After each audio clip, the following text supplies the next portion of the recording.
Thobela ke gale go sele re ka thoma.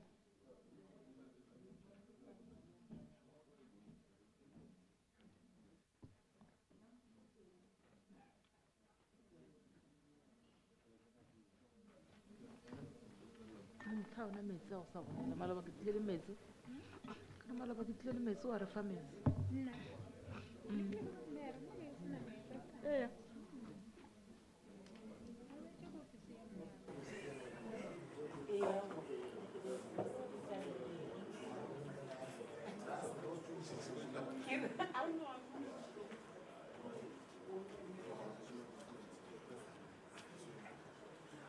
Good morning.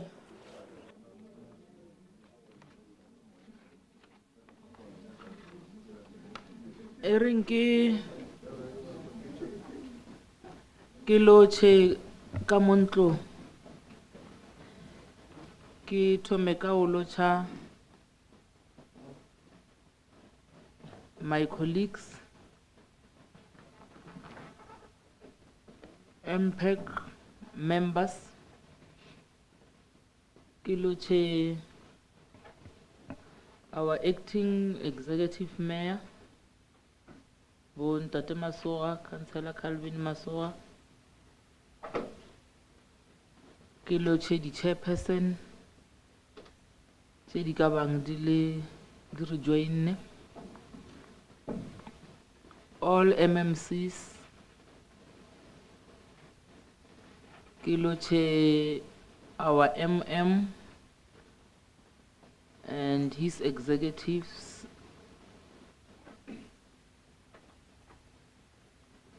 and all municipal officials.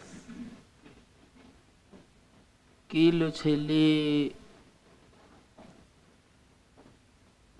the public, because we are live on Facebook. By so doing, this is the start of our meeting. Shall we start with our agenda? Item number 1, we've got opening and welcome. Let's close our eyes and meditate ourselves with a silent prayer.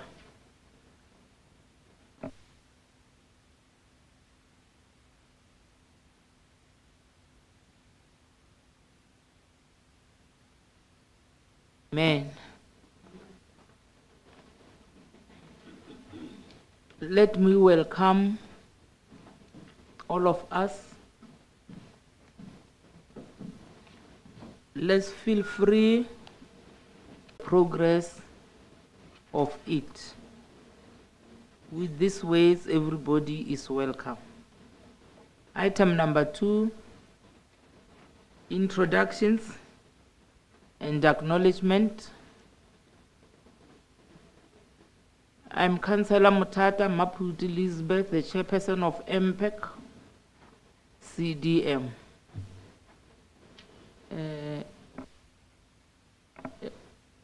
Councillor Mutula. Councillor Mutula, CDM, MPAC. Councillor Lisiba Mutata, MPAC CDM. Councillor Muloto, MPAC CDM. Nabi Morifi, Executive Manager, Corporate Services, CDM. Thank you so much. Fanimo TV, Acting Executive Manager, Strategic Executive Management Services. Malacha Slamlela, CDM. Councillor Messi, MPAC. Councillor Masukwaming, MPAC member. Councillor Piedi, MPAC member. Malesela Ramaholo, Chief Risk Officer. Junius Machaba, Executive Manager, Community Services. Councillor Ratlana, MMC for Community Service. Councillor Makura, MMC for Sports, Arts and Culture. Good morning, everyone. My name is Mkhaid Shiramukolo, MMC for Finance. Tiro Pilusa, acting CFO. Good morning, I'm Dichenis Kauri, Executive Manager, Infrastructure Services. Good morning, everybody. I'm Councillor Maite Monica Mohale, MMC responsible for infrastructure. Thanks. Tobel, Ramakundon Slepe, Municipal Manager. Matome Calvin Masoa, MMC DPEMS. Tobela, Councillor Putimasora, Committee of Chairpersons, CDM. Tobela, Maral Fatani, Chairperson DPEMS. Khozong, Mongadi Ellen Mashakwe, Acting Executive Manager, DPEMS. Tobela, Putu Malega, Office of the Executive Mayor. Tobela, Councillor Masamola, Chairperson Infrastructure. Khozong, Councillor Matlaji, MMC for SAMS.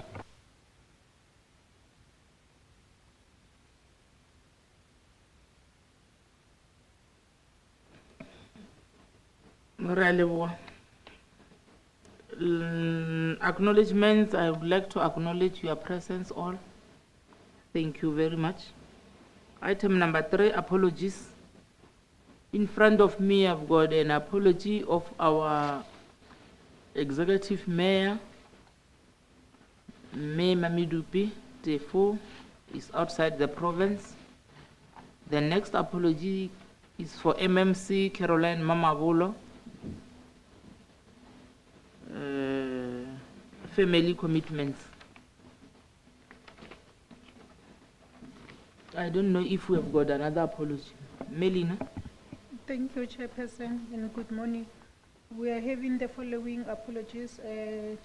Council Chief Whip attending budget meeting in Lewakomu, Councillor Mora and Councillor Mabote, late arrival. Thank you. Thank you very much.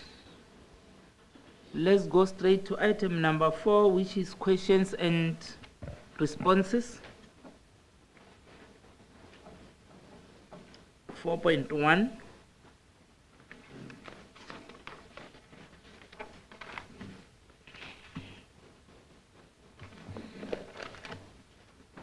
Chairperson, Tobe. I think on apologies, there is an apology from the Executive Mayor. So who is the person today acting as the Executive Mayor? Because that has to be on record. Thank you. Thank you, Councillor Mutata. On her letter, it is written that Councillor MMC Calvin Masoa to stand in for me. Thank you very much. And let me greet you, our acting mayor again, our acting executive mayor. And you are welcome. Let's start with our questions. Councillor Mabote, you are also welcome. Your apology noted. Question number 1. The municipality incurred irregular expenditure amounting to 7,888 due to failure to follow SCM prescripts. Question: why did the municipality fail to comply and follow SCM processes when procuring goods and services? Question number B: since Council has approved the UIFW expenditure strategy on the 28th October 2021, why did the municipality continue to inquire these expenditures?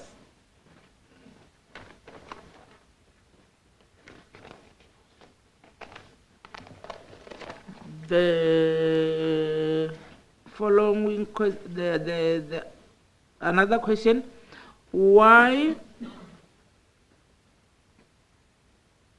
what mitigation plans are in place to prevent this anomaly to recur in future?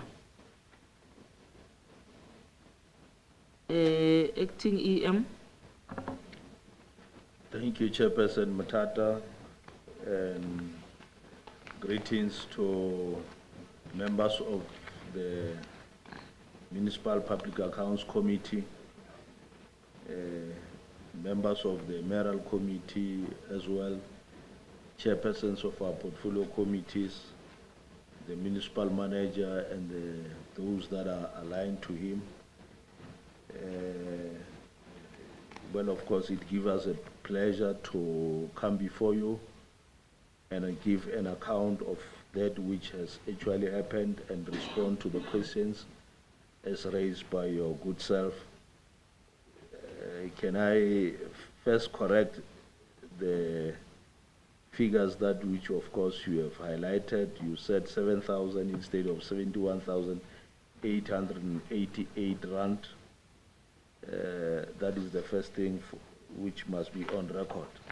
But suffice to say that in terms of the response that we're putting forth, we're saying that there was no proper monitoring of contract, which led to service being rendered after the expiry of the contract, which resulted in irregular expenditure.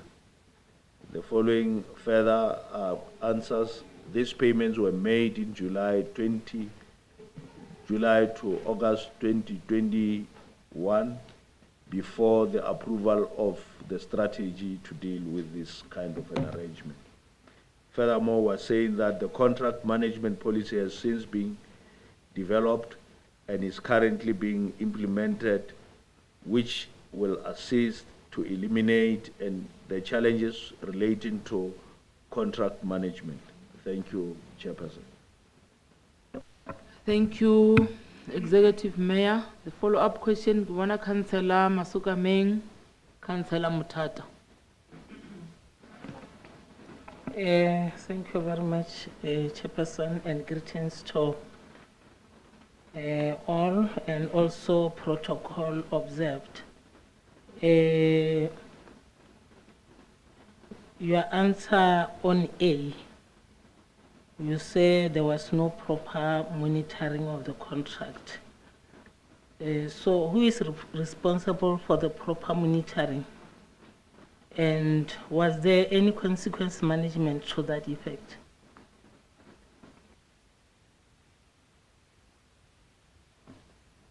Councillor Mutata. Yes, I wanted to also ask that question. It seems I'm covered by what Councillor Masuka Meng has asked. Thank you very much.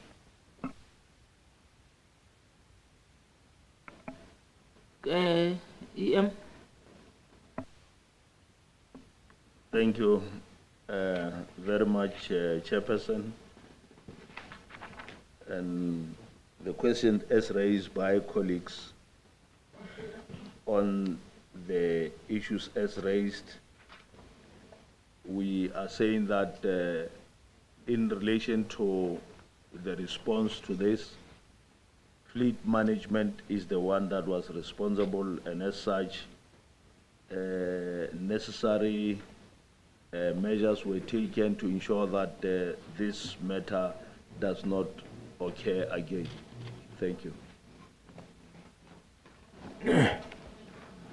Councillor Mutulla. Thank you very much, and greetings to the Mayoral Committee and the Acting Executive Mayor, Chair, and fellow colleagues. Now, EM, I want to check in terms of when you were saying there was no proper monitoring of the contract. Generally, what tool do we use, monitoring tool, do we use to monitor our contract? Do we have that tool that we to use generally to monitor or in terms of monitoring and evaluation in monitoring our contracts, not only these ones, to avoid that we even continue to render services even when the contract has expired? Thanks, Chairperson.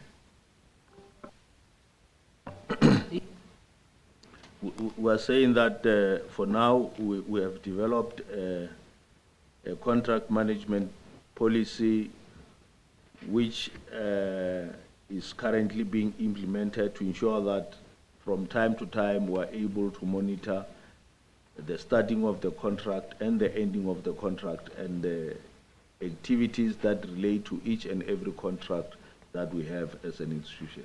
Thank you. Councillor Mabote, do you want to follow up EM? Thank you very much, Chair, and my apology for arriving late. Allow me to check with the EM Chair as to what were we using before the contract management policy that was adopted after August 2021. Thank you very much.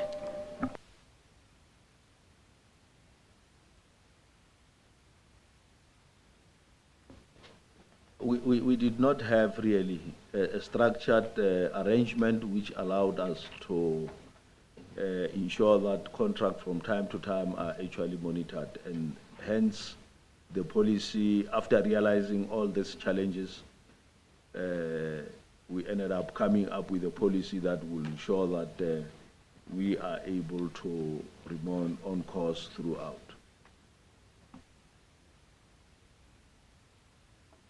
Thank you very much. Shall we go to the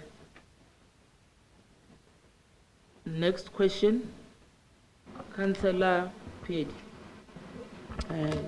Thanks, Chairperson. Greetings to your good self and protocol observed.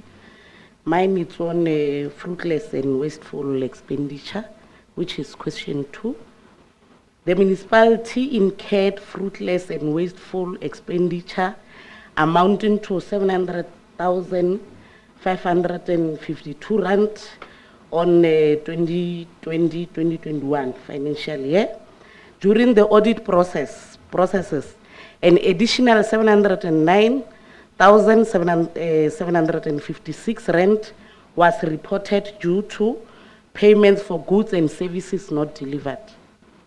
Now, question A, why did the accounting officer pay before goods could be delivered? Question B, which departments contributed to these expenditures and which goods were not delivered? Question C, what steps have been taken to ensure that the municipality receive goods? Question D, if goods were not received, did the municipality manage to recover the 700,552 rand for goods not delivered? Question E, did the municipality conduct investigations on additional 709,756 rand? Question F, if yes, what are the outcomes of the investigations? Please share the report. Question G, what mitigation plans are in place to prevent this anomaly to recur in future? Thanks very much, Chairperson. Thank you. EM. Thank you once more, Chairperson.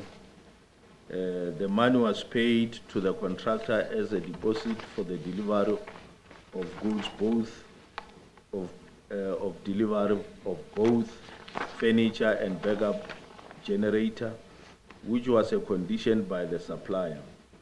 The payment of the PPE before the delivery was caused by the lack of proper monitoring of goods and that are being supplied. On question B, the department which contributed to this expenditure are corporate services and community services. The goods not delivered were PPE for the employees, furniture, and the backup generator for TT Chulo fire station. On question C, on the PPE, the investigation was conducted, or rather undertaken, and the employee was suspended and is currently undergoing disciplinary process. In relation to the backup generator, the matter was investigated by the Financial Misconduct Board, and their recommendation has been approved by Council to the effect that the implicated employees should be taken through the disciplinary process. Corporate Services is currently facilitating this process. On question D, the money will be recovered once the disciplinary process has been concluded and the employee is found guilty. On the furniture, only 10 chairs and 4 desks were delivered in December 2022. The generator as well is still outstanding, and the legal services is pursuing both the matter since the contractor has reneged on the settlement agreement. On the whether on number E was saying yes, forensic investigation was conducted. F, investigation's outcome recommended that the municipality must take disciplinary steps against the employees implicated in the forensic report.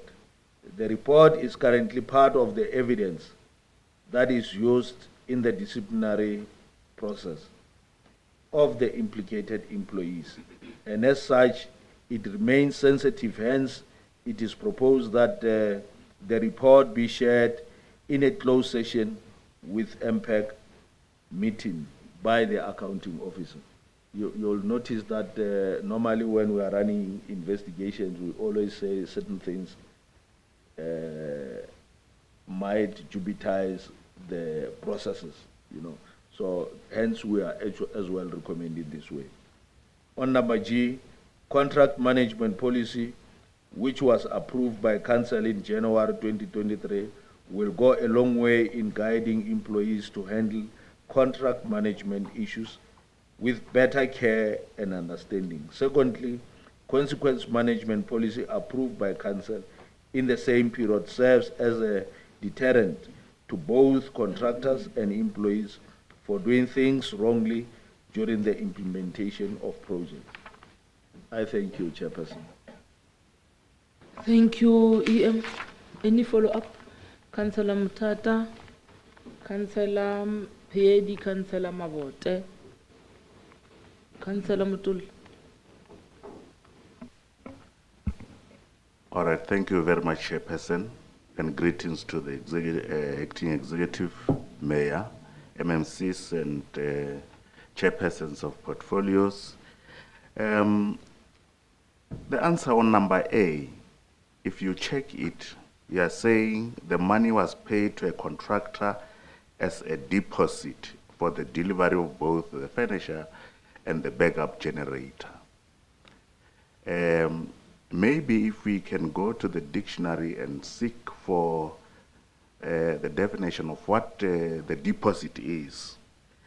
A deposit is a sum payable as a first installment on the purchase of something or as a pledge for a contract, the balance being payable later. The balance being payable later. It seems as if the way you are putting it, the amounts written here are the deposit. Can you share with us how much is the total amount that should have been paid for a generator? How much is the total amount that should have been paid to the furniture, since the ones presented here are the deposits? And if you check on number D, wherein 10 chairs and 4 desks were delivered in December 2022, I think there was an a resolution taken by this council, honorable council, that there was a certain amount that has to be paid to the service provider whom the contract was terminated. I think you remember that very well. That if the municipality pays a certain amount of money, then the contractor will make it a point that he delivers those goods. So, as a follow-up, did the municipality pay it as a resolution, as the council has made a resolution on? And if that is the case, the 10 chairs that has been delivered, care that amount here 346. That's the questions that I wanted to clarity on. Thank you very much. Okay, no, thanks, Chairperson. I'm seeing on response on question A, but the payment of PPEs before the delivery was caused by lack of proper monitoring. Okay, I'm going to go back. It seems as a municipality we've got a problem of this thing of monitoring. Who's responsible for that particular monitoring? And then the other question is on D, what informs the delivery of 4 tables and 10 chairs? Thanks.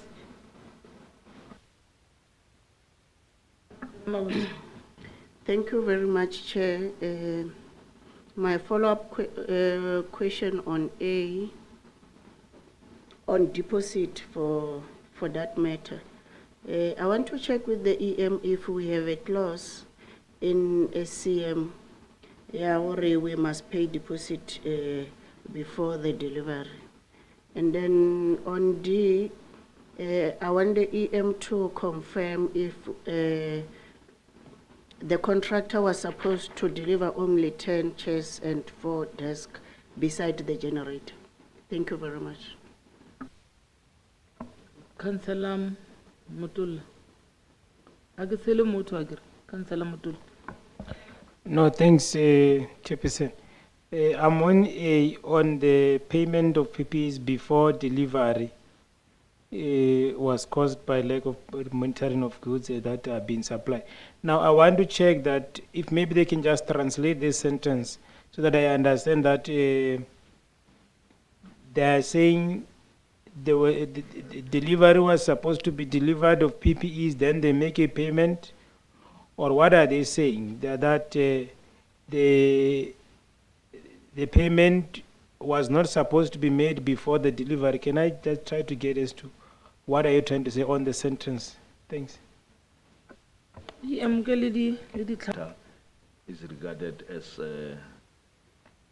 any regular kind of an expenditure. This gives a response to what Councillor Motola, Councillor Pedi, and Councillor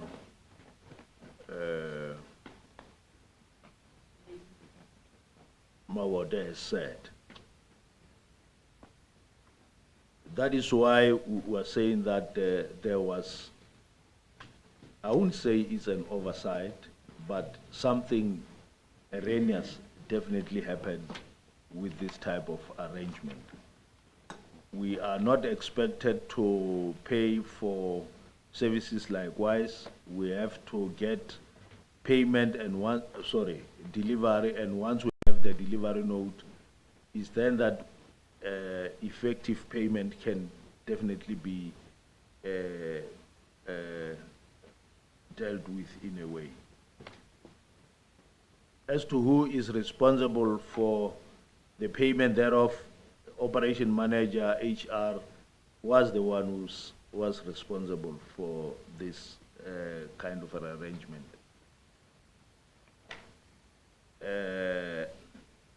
Particularly for the PPEs. As to what informed the delivery of 10 chairs and whatever that which of course was delivered with. That is the arrangement that was made by the contractor himself, and we so hope that he will come back and bring other furnitures that are expected to be delivered in a way. In terms of how much was the actual payment which was supposed to be made, or rather the contractual amount for the generator, I will request members to go to page 4 of the responses, item number 2. It will give you the actual figure that which of course is expected.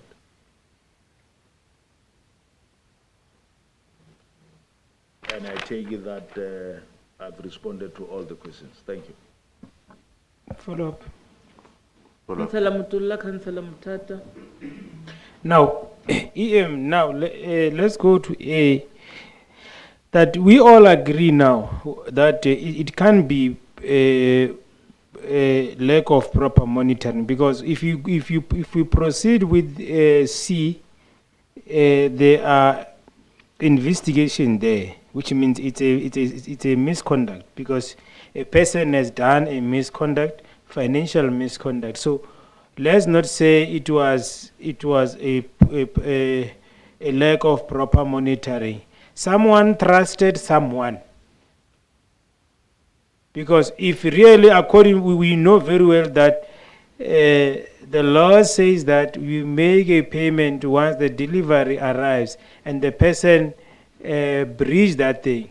It means someone trusted that Mutata, I trust Mutata will deliver the laptop, let me pay him. And maybe Mutata asked to say, I can stock.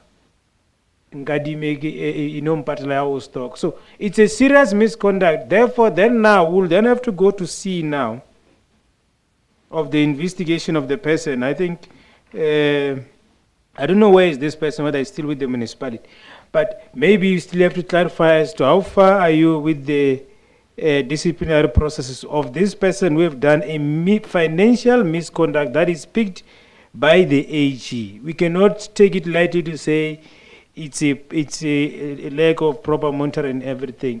This one, someone deliberately knew that it's not done. Even yourself, you are saying the law says that we pay once something is delivered. And if really it was an issue of monitoring, because we be monitoring the charges, but this one, because you knew it's a serious matter, they end up the investigation, suspend and everything. So maybe on C, if you can brief us as to how far are you with the disciplinary processes regarding this person who did this financial misconduct. Thanks. Councillor Mutulla, Councillor Mutata. Yeah, the way I understood the EM, he is saying the amounts on page 4, 346,840 and 316,915, they are 2 in 1. Is a deposit and is also a full settlement. Is a deposit and also full settlement. That is what you are saying, the way I understand you. Because if you are saying it's a deposit, it means this is the amount that was paid as a deposit, waiting for final payments to be made. But if this is the amount that was paid in full settlement of the furniture, in full settlement of the backup generator purchased, then I don't know.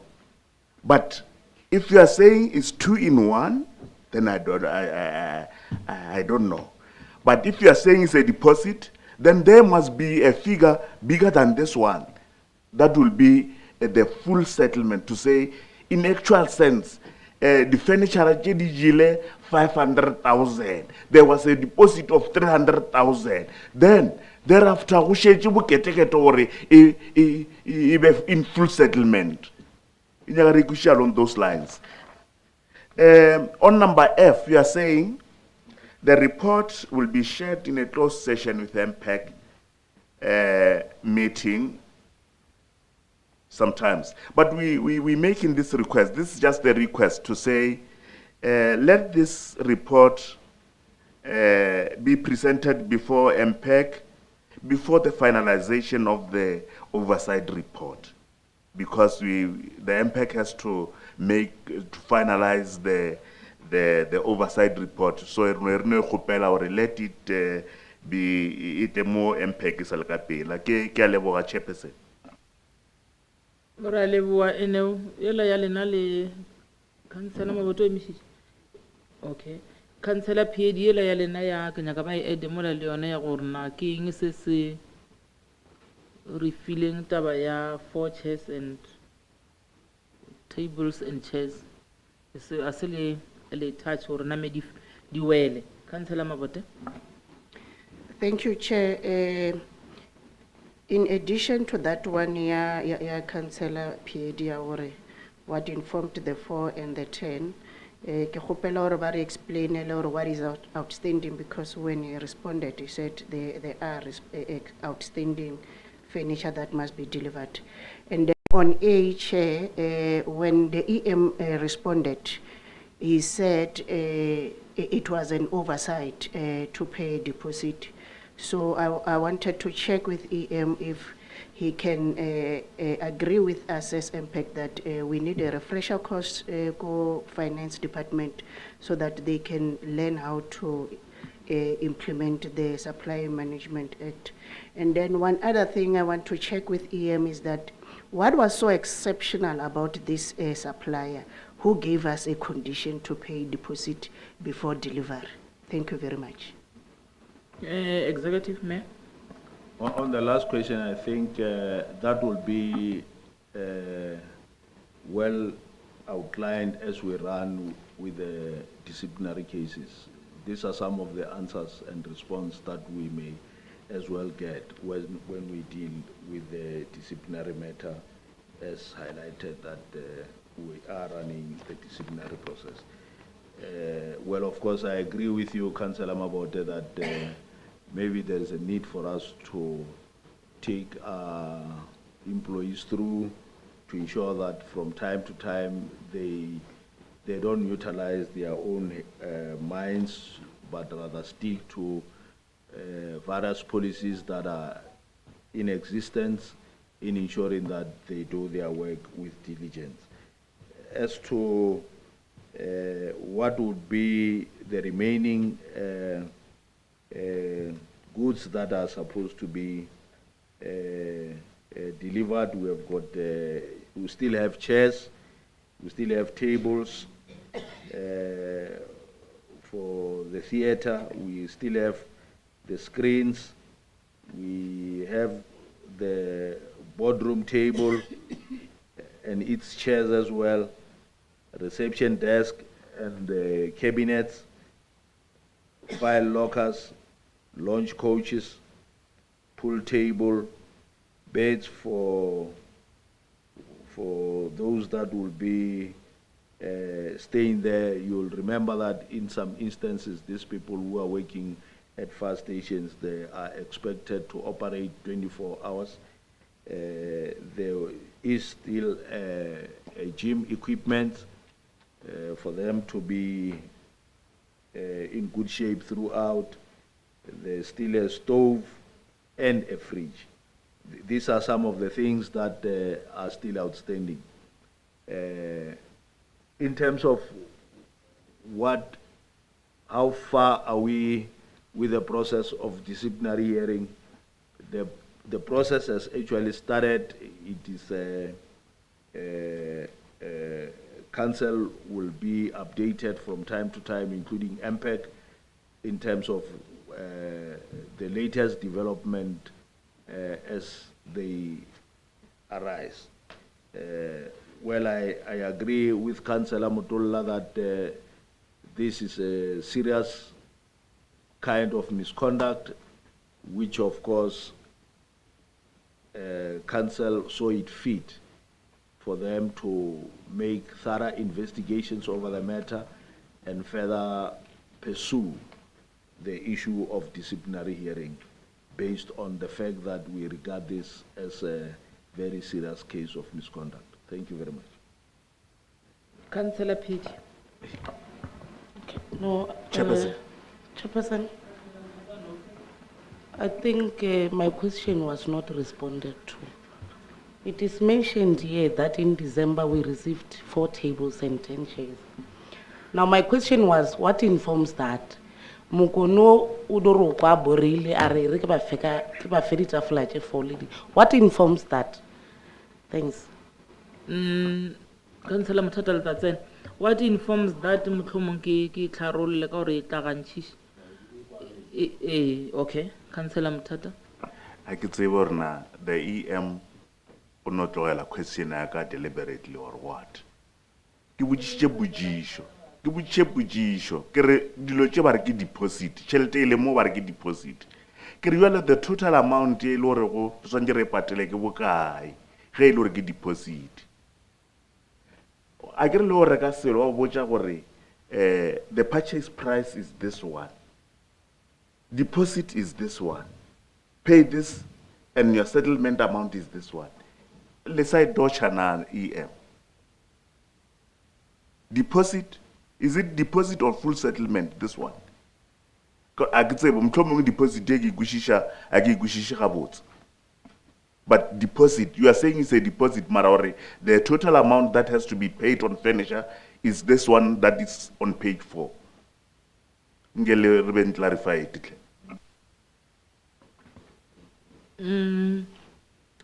EM re leboga Chairperson ba sa tšo re joiner re le amoetše le ka tsena EM. Can we agree that we request management in the meeting that will be, which of course will be held between MPAC as highlighted on number F, those figures that are expected should be highlighted in such a meeting so that we can go all out and check whatever amount that is still outstanding. As to what informs the delivery of few number of items in December, we may not necessarily have answer to that, but suffice to say that you'll remember that the council gave management the responsibility of ensuring that they pursue this matter. Maybe it is through Joto the pursue that management has actually made as a follow-up to the very same company that he ended up bring whatever that he had at the time. One may not necessarily have a well-informed decision in terms of what is it that informed this person just to bring just a drop in an ocean as he has done. Thank you. Re leboa EM. MPAC members taba šiweng e gore nge re tla re ka nako e go bile le ona le MPAC meeting. March will be disclosed there at a later stage. Re dumellana le yona. Re leboga tše ba di arabile. Shall we go to the next question?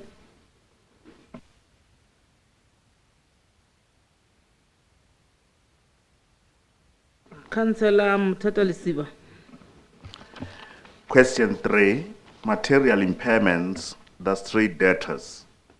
As disclosed in note 3.1 to the financial statements, municipality incurred material impairments to the amount of 57,011,291 as a result of that impairment due to irrecoverable trade debtors. Question A, please share the list of debtors that contributed to figure highlighted above. B, since the municipality is struggling to collect outstanding debts, what are plans in place to ensure that the municipality is collecting outstanding debts? Thank you very much. Executive Mayor.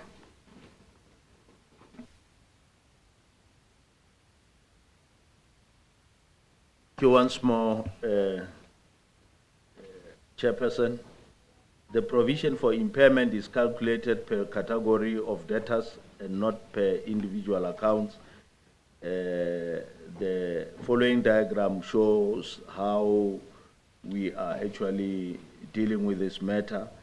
As part of the smart meter implementation plan, the following incentive has been approved by Council that I will not as well read as it is well outlined. In short, I would say that's exactly what is actually highlighted, and it will as well give you pleasure to analyze it further. Thank you. Any follow-up question, Councillor Mabota? Councillor Mtata? Thank you, Chair. Chair, our question in A states clearly that please share the list of debtors. We never said we wanted category of debtors. We wanted the list of debtors. The public has the right to know. Thank you very much, Chair. If they can please share the list of debtors. Councillor Mutata? Yeah, even though they shared the category, I see the government there is owing the municipality nil rents. Can maybe the EM share with us the strategy that they used so that the government is at par, all government departments are at par in paying what they owe to the municipality? Can you share? Because this is a very good thing. The government departments not owing the municipality even a single cent is a very good thing. Can you share with us the strategy that was used here? EM. Well, you notice that we had the interaction with the Office of the Premier, the Office of the Public Works, to ensure that we are, through the IGR interaction, we are then able to deal with some of the challenges that which, of course, we are facing. And Council, throughout, it has been briefed about the initiative that the Executive Mayor has been taking throughout to ensure that we deal with this matter. And Councillor Ramukulu can as well highlight the fact that they are, what's the better way to terminate disconnections that are actually made in case where the department are not actually making payments. This is in line with what Council has said, that no government department should owe the municipality, and I take it should not come as a surprise to members of MPAC if the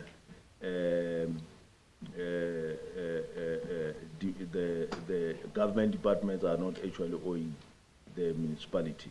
In terms of the list, unlike the fact that maybe there was a bit of a confusion, in future we'll make it a point that we sort of liaise with you in case where we feel that there are a bit of confusion. But Councillor Ramukolo can make an addition in case where I missed some of the things. Thank you.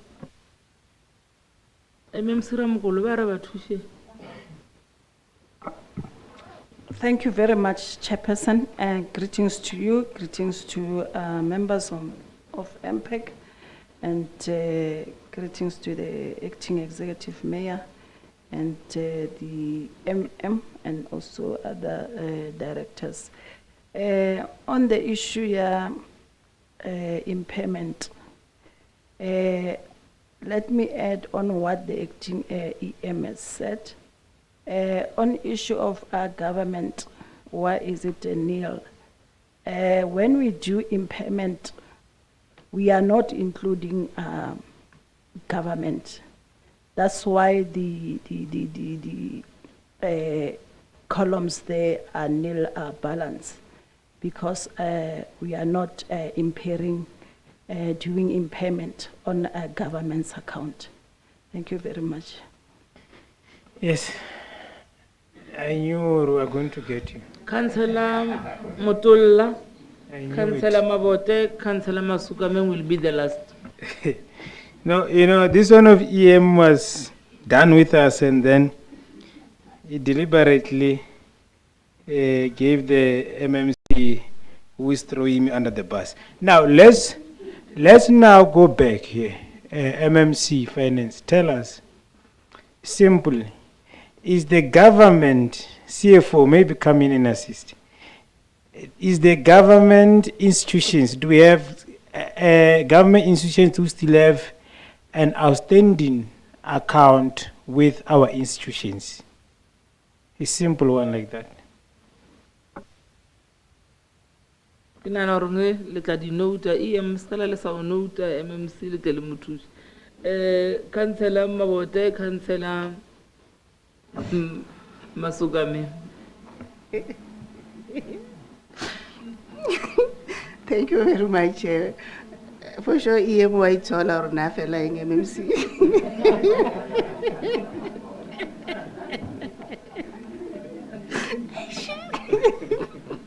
Okay.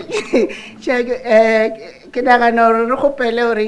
the next meeting before I finalize this oversight report, very fair list of debtors, including the government, so that government take a lot of guy, because we were going to argue that we know that government is owing the municipality, so at least MMC very file your night age where we are owing the government is owing the municipality. If you have a list, then our very dear, and then next time we'll consolidate MMC EM. So thank you very much. Councillor Masukame. Yeah, thanks, Chairperson.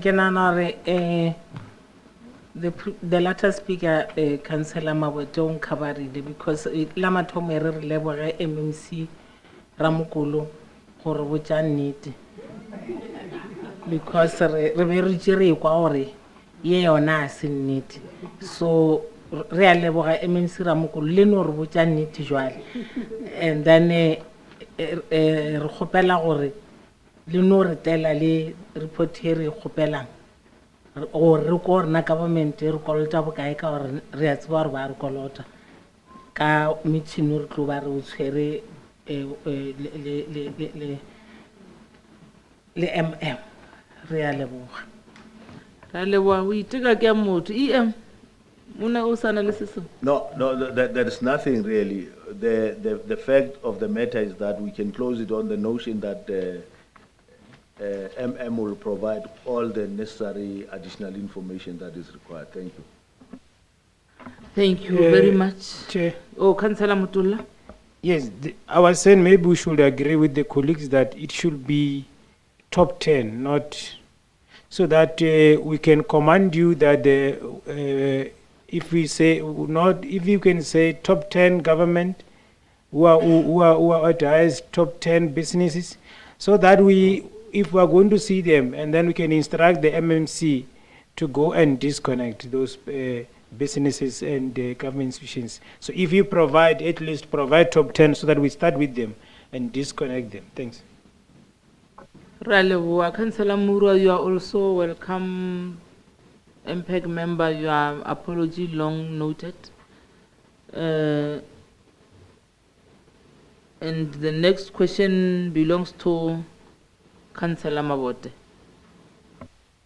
Thank you very much, Chair. It disclosed in note 47 to the financial statement material water loss to that amount was incurred, which represent 38% of total water purchased due to aging infrastructure and illegal connections. Question A, please share the corrective measures implemented in the year under review, which led to reduction on material water loss. And question B, what are strategies in place to stimulate material, to eliminate material water losses? Thank you very much. Ralewa,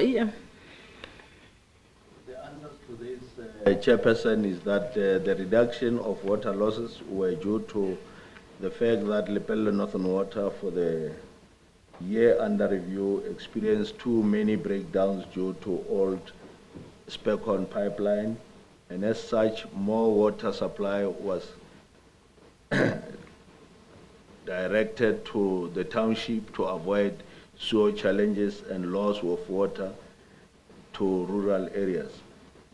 As there was no corrective measure implemented by the infrastructure, most of the losses are due to provision of free water to communities after purchasing from Lepelle Northern Water. On question 2, strategies which are actually put in place to try and eliminate as follows: the installation of smart meters, which is currently underway. The installation of check meters is needed to know the exact areas. Plan was to do it before the end of June 2023, but due to budget shortage at the O&M, this will be done in July 2023. The installation of formal reticulation in areas with illegal connections, introduction of flat rate in rural areas, the formalization of identified illegal connection by Lepelle Northern Water is ongoing. Thank you. EM, any follow-up? Councillor Mutul, Councillor Piedi. Thanks, Chairperson. I'm checking on the strategies to eliminate material water losses. So I don't see you addressing the issue of, I see there you are addressing the, I don't know whether it's me, you are addressing the illegal connections, but I don't see you addressing the aging infrastructure. What are you saying? It says that due to aging infrastructure and illegal connections. Now, when you go to strategies, how you are planning on eliminating? Yes, I can see in the last one you are saying formalization of identification of illegal connections by Lepelle Northern Water is ongoing. And I don't see if you assist me as to the issue of aging, local strategies. Thanks. Councillor Piedi. Okay, no, thanks once more, Chairperson. Mine is for the EM to assist maybe or explain to the public on how is the smart meters going to prevent water losses and where the bylaws are being implemented on illegal connections and what are actually the bylaws saying on that particular matter. Thanks. EM. Orosana lo mongwe gore ba kgone go di note. Le ka ara. Chair, can I withdraw my question? Can you withdraw? Okay. I think I saw the answer. Okay. Nge bono le tsela ba ya arabe. Mo bona ba e bone.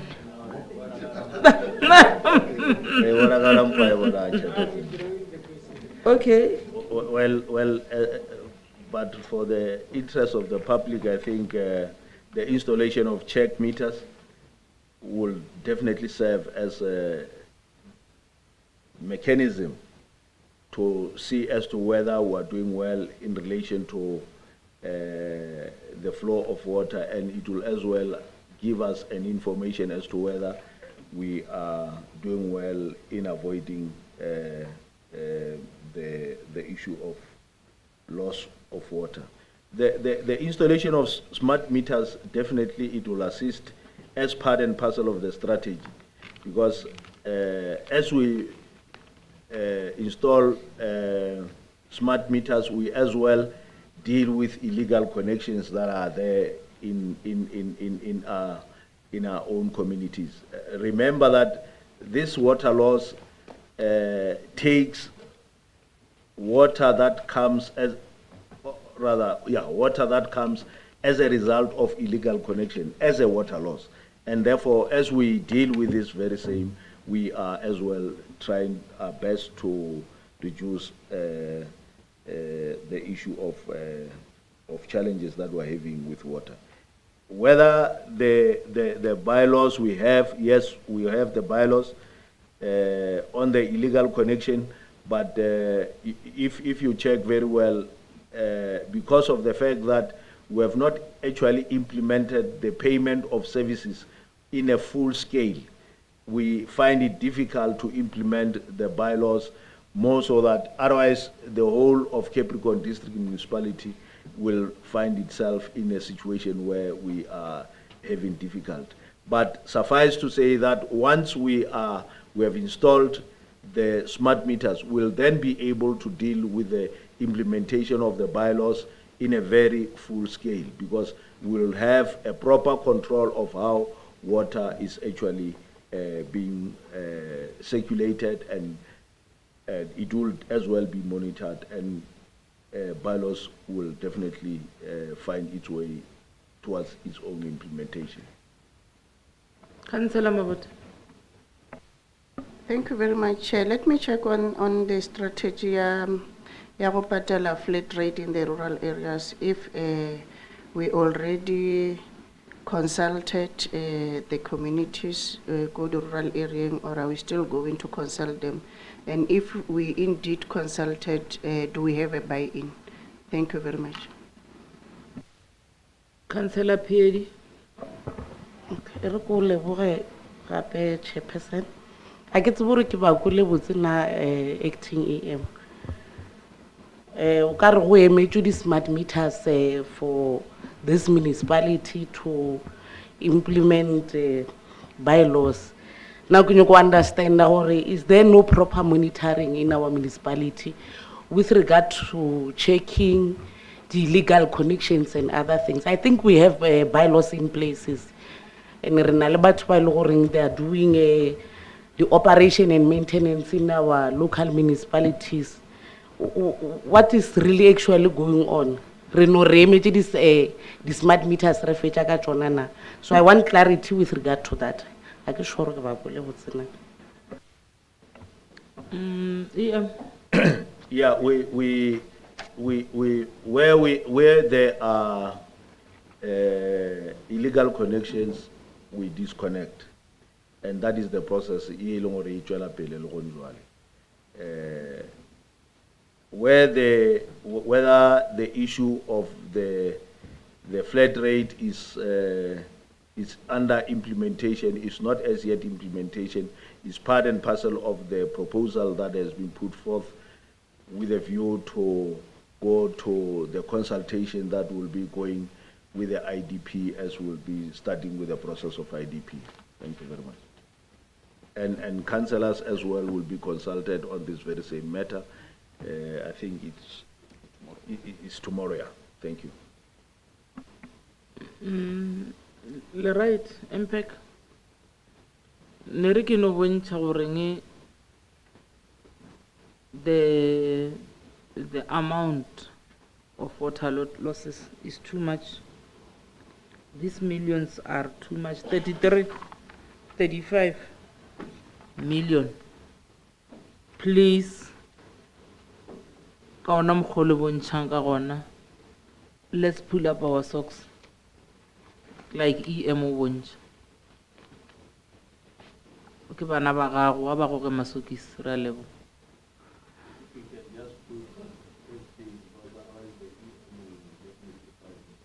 Acting EM. Can I rule it over? Kibana balena are khwatlishe matsogo. The millions are too big. Next question.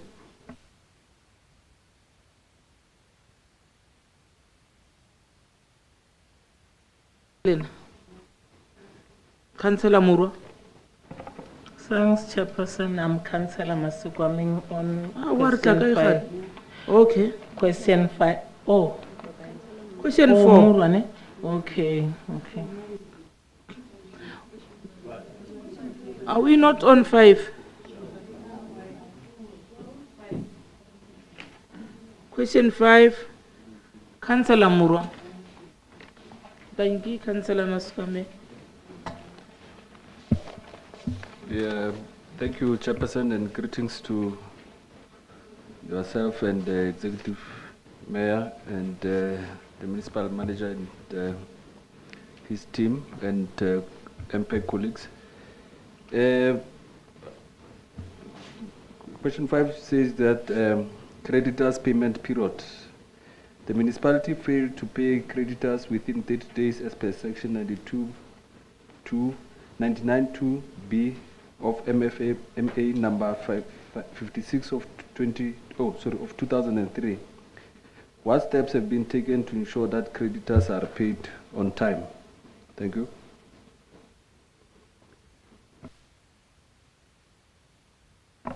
Thank you. Invoices register has been introduced to properly monitor such invoices. Invoices are also stamped when submitted to finance and unit as part of the tracking and monitoring. Further weekly payments are made to make service providers on valid invoices to ensure compliance. Number 2, contract management policy was developed and approved by Council and make provision that all valid invoices be paid within 30 days. This put further obligation on project managers and executive managers to observe the 30 days payment cycle without fail. That's in short, Chairperson. Councillor Mabote, Councillor Mutata, Councillor Mutulla.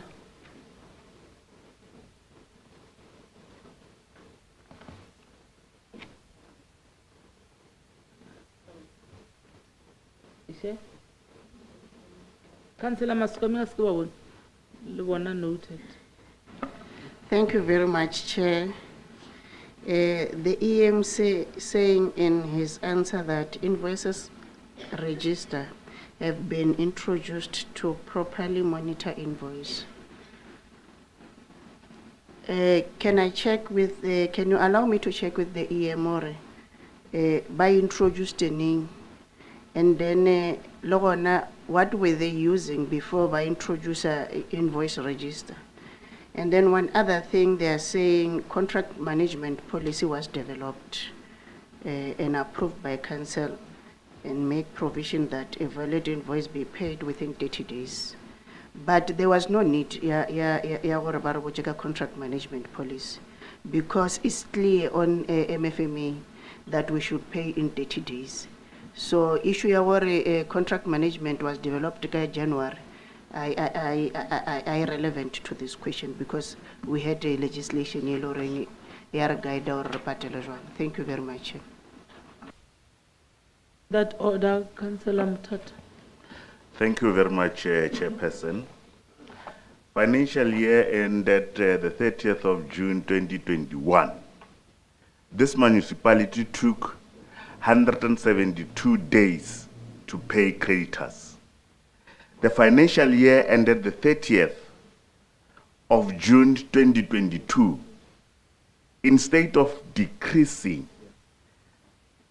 and the number of days increased to 189 days to pay the creditors.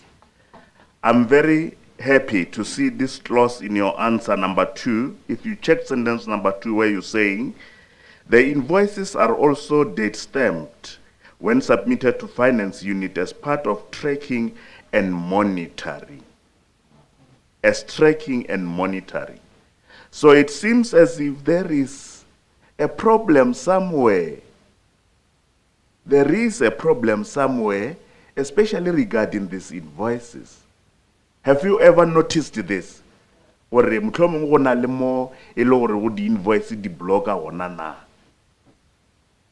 Thank you, Chairperson. The voices are blocking. Le notice jena. Have you noticed? 189 days is too much. 189 days is too much from 172. On the other hand, we are compelled by MFA to pay creditors within 30 days. Just imagine how many days it's 189. So sometimes it's unfair to the service providers, because at times we might find when visiting projects, they are saying they are running out of funds. Isn't it that maybe the problem is this one? The problem is this one. They're saying they have a cash flow problems. Isn't it that maybe the problem is this one? 189 is too much. Thank you very much. Councillor Mutul. Councillor Masukame will follow.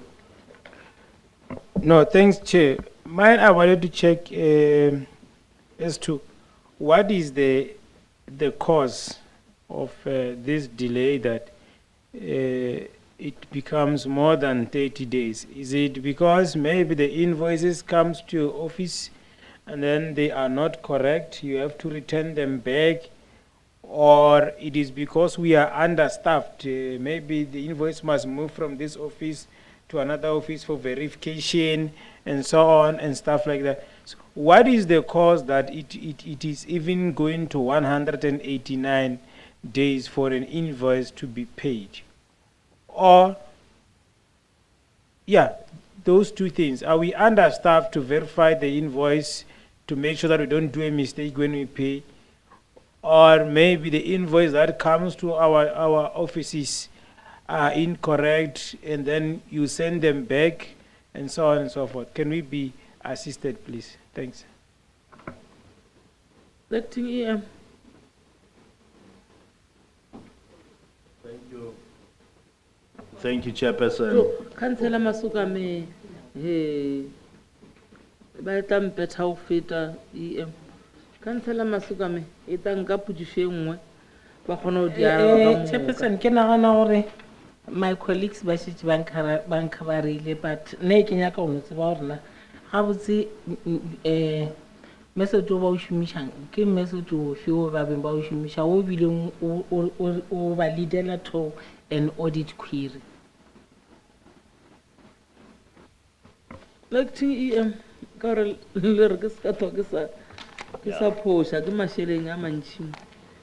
Well, thank you, Chairperson. I think members of MPAC, in trying to ask questions, they as well tried to respond to the very same challenge, that which of course we find ourselves in. One, on the cause of delay, part of the causes of delays is that some of the invoices that are actually brought to the municipality are regarded as invalid, and being regarded as an invalid, they are then returned back to the contractors with a view that they should correct, and in the process, the contractors as well sometimes don't respond back in a short space of time as expected, and hence the number of days in some instances they do go beyond the timeline as provided. And remember that if we don't do that, sometimes it might as well cause a bit of a negative situation, and hence we need to make sure that whatever that which of course we pay for is the one that which of course has been dealt with accordingly. I agree with Councillor Mabota that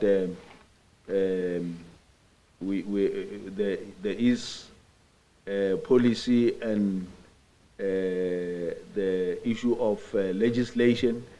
Under normal circumstances, for a rightful thinking person, legislation is the one that should supersede anything else. But the fact that our employees did not actually take that into consideration necessitated the adoption of the policy, which was actually developed and adopted in 2022, just to make sure that we are then able to customize whatever that which is within the legislation into the policy and ensure that as Capricorn District Municipality, we are then able to do things in line with what is expected. And it will be necessary that management should actually make necessary follow-up, like the ones that which of course they've started implementing as a result of realizing that the Auditor General is not happy in the manner in which of course we are doing some of the deeds that we do. And truly, Councillor Mutata, is a disservice to some of the businesses that are doing business with us, in case whatever invoices that they are actually bringing forth are valid, and hence the measures to make sure that we correct whatever that is expected. Thank you. Councillor Mabote, listener follow up. Councillor Slamulela, MMC. Thanks, Chairperson. Just to make an addition on what the acting executive mayor has just indicated, to indicate the relationship between our A and a B. If you look at, you identify a challenge and a gap, and after identifying that gap as an institution, you develop a policy to address that particular gap. If you look at your B, it then says that apart from your A that says when it comes to finance, you have it date stamped. But it then says that it also rests the obligation on your project managers and executive managers, because there was a gap that was identified. Like one honorable member raised a question that where is the challenge? Now you wanted to address the entire challenge in terms of the chain, the entire chain of making sure that within 30 days you pay. Because when these things come, they don't directly go to finance.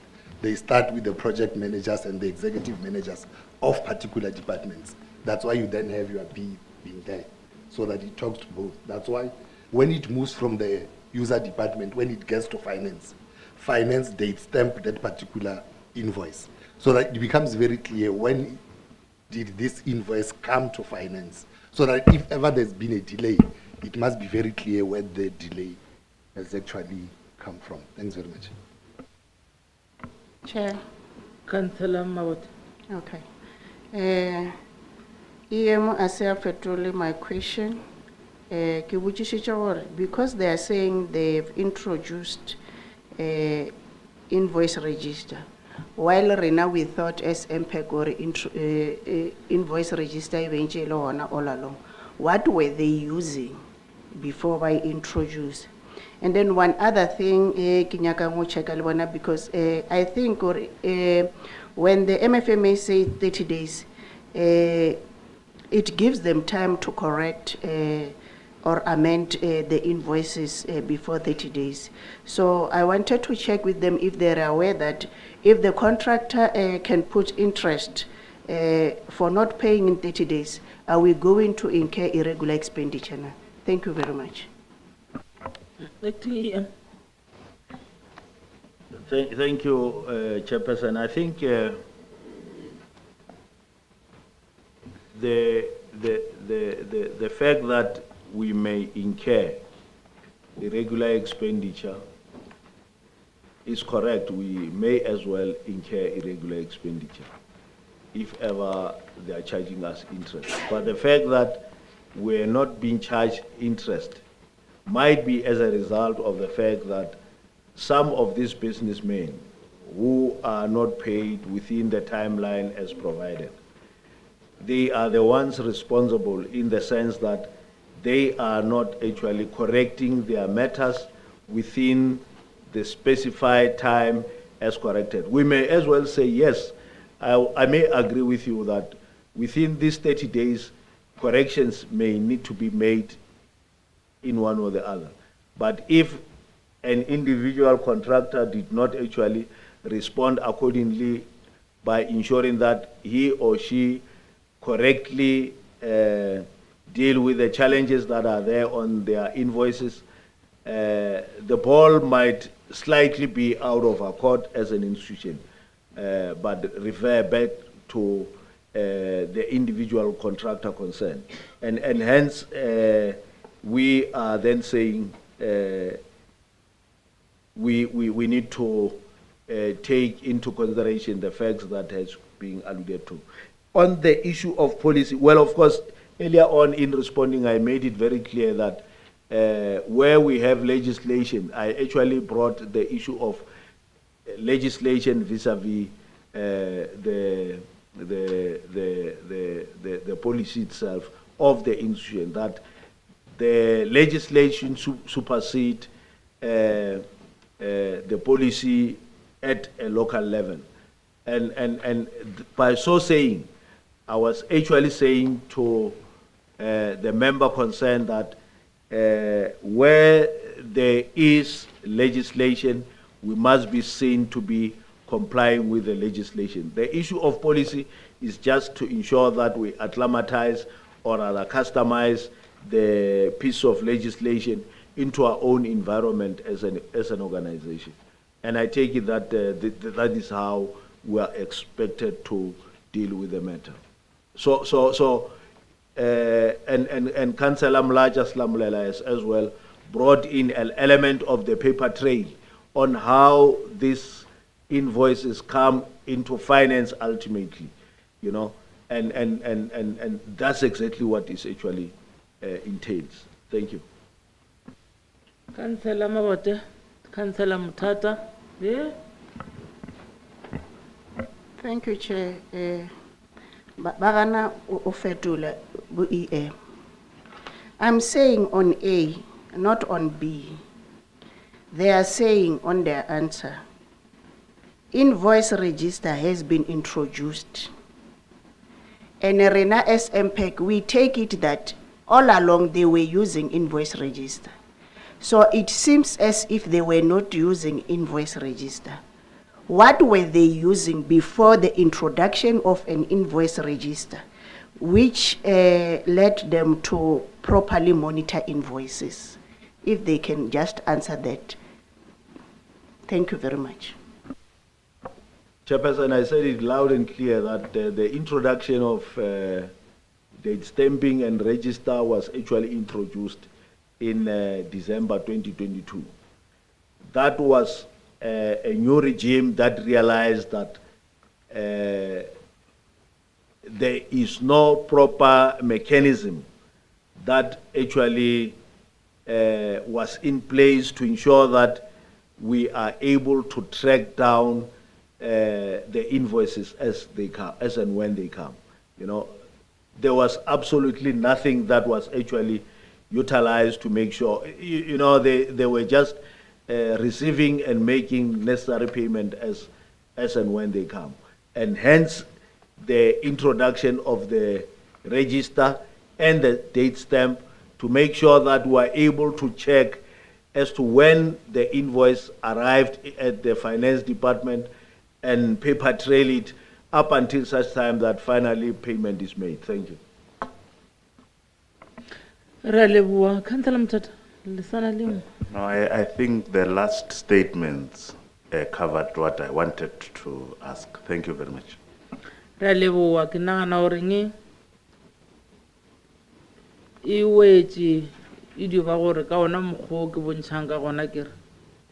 there are gaps, let's make sure they are filled.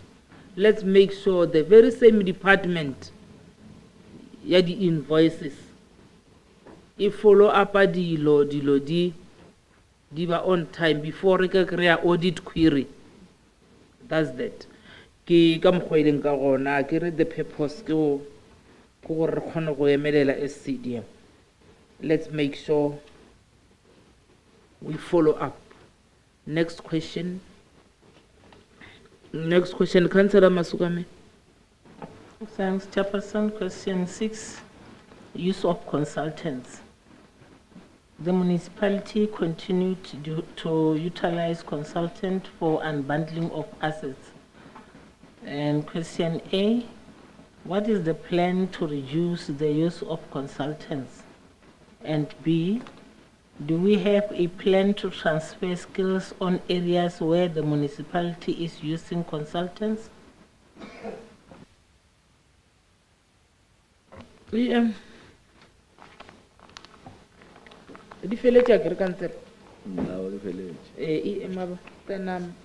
The unbundling of asset only happens once a year, and it's a bit technical. Currently, CDM does not have those internal resources to expedite this matter. We are on the process of filling the vacant positions in asset unit, which will enhance the capacity of the asset team. The approved contract management policy makes provision for the skills transfer by consultant to ensure that going forward, our internal staff are able to perform certain technical responsibilities on their own.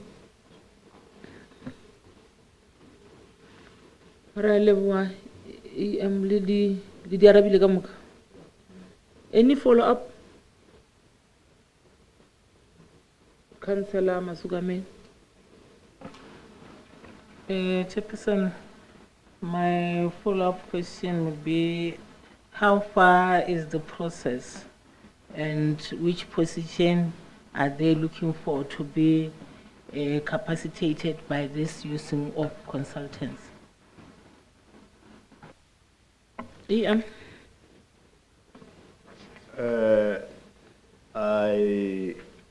Insofar as we know, last week I think we came here and we said that at least by tomorrow the advert will be in circulation.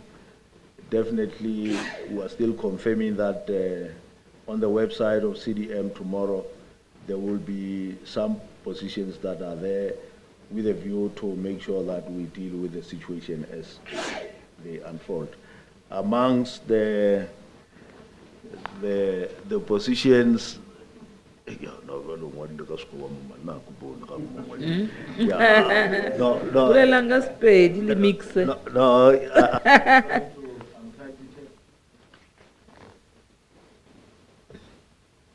Ene ka spedi na e bosiwa nge khatha public o re ba o re kwa thwi ka mashele.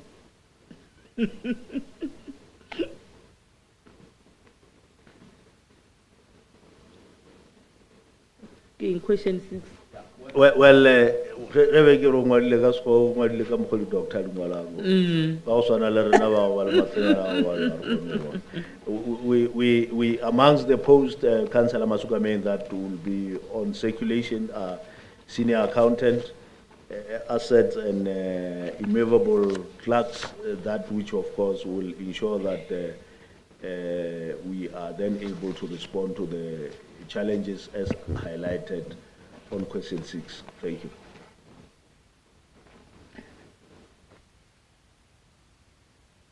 Ra leboa o sana le follow up na mara mo wa ske go ga botse le rile ke which position e leng gausolo le rile ba ya re bare which position we said chairperson, that is senior accountant. Oh, senior accountant. Yeah. Okay. Assets and immovable asset clerks and all those other positions which might not necessarily be relevant to this meeting today. Thank you. Na ra leboa ngelo jelo no di dia le sutshuru le buji still appoint a senior accountant says what yo ra leboa di dieng le pele MPAC e rena le dia jwa ra leboa. Next question, Councillor Mutulla ngelo Mulot. Councillor Mulot. Thanks, Chairperson. Greetings to everyone and protocol observed. Question 7, project listed in the management letter. According to the management letter, a list of projects has been highlighted with no movement. Question A, please provide the status quo of the project listed in page 30 to 32 of the management letter. Thanks, Chair. Alewa Councillor Mloto, EM.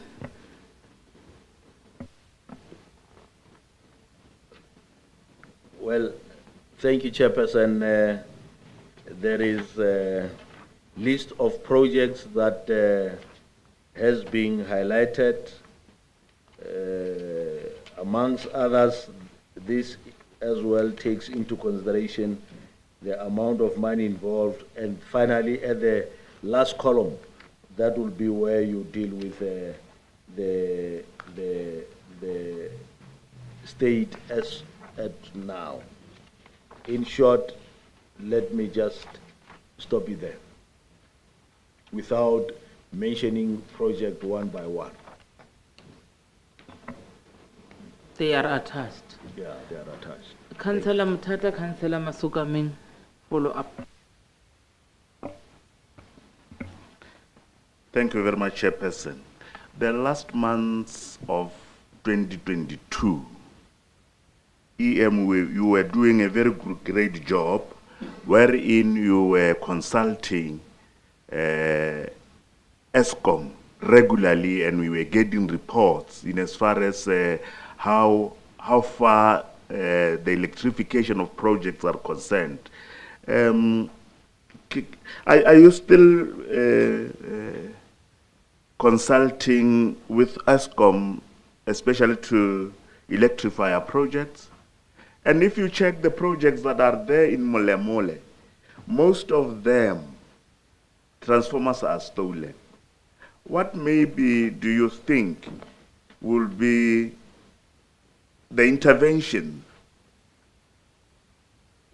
maybe for the community to understand that water is life?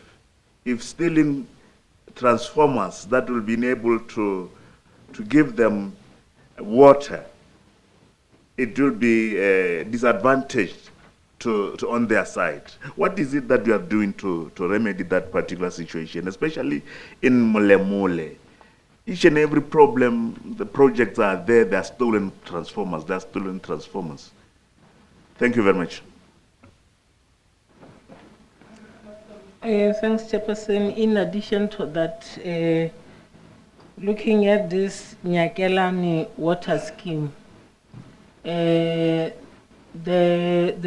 transformer there is long overdue. Ke kgale mola transformer ya Nyakelani water scheme vandaliziwang le ho utsiwa. Just maybe to check or since EM were having the meeting regularly with ESCOM, how far have you pushed them to install this transform? Because Nyakelang ke kgale ba sna transform. Just for example, Nyakelang ke yona ya kgale. Acting here.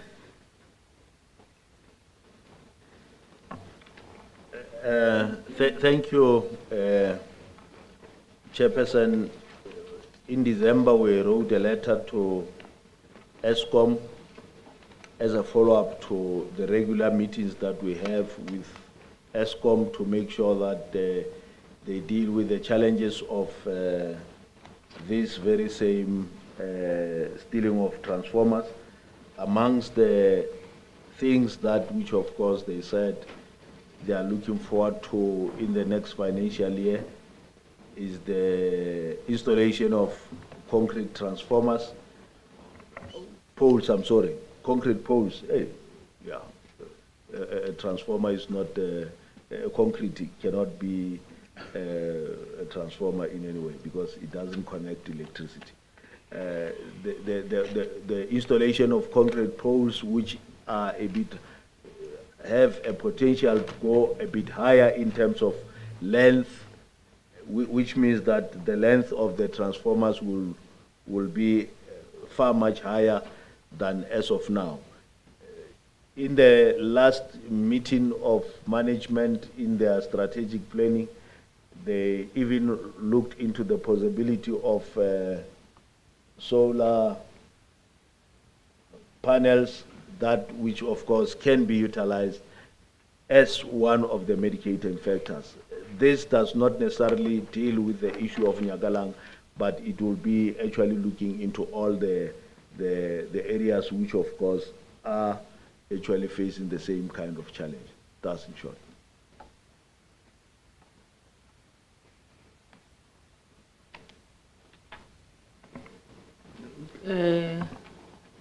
Bayarabile MPAC. You know about the very same route ye ba ishumishang. Ya go bolela le Eskom, please. Eska ba ya ema. Le mo ba reng Eskom ha ena capacity. Nke le boleleng le Eskom. The plan, the project jarna cannot just be wild elephant. Eskom ha ema. Continue to have meetings with them. Councillor Mutul.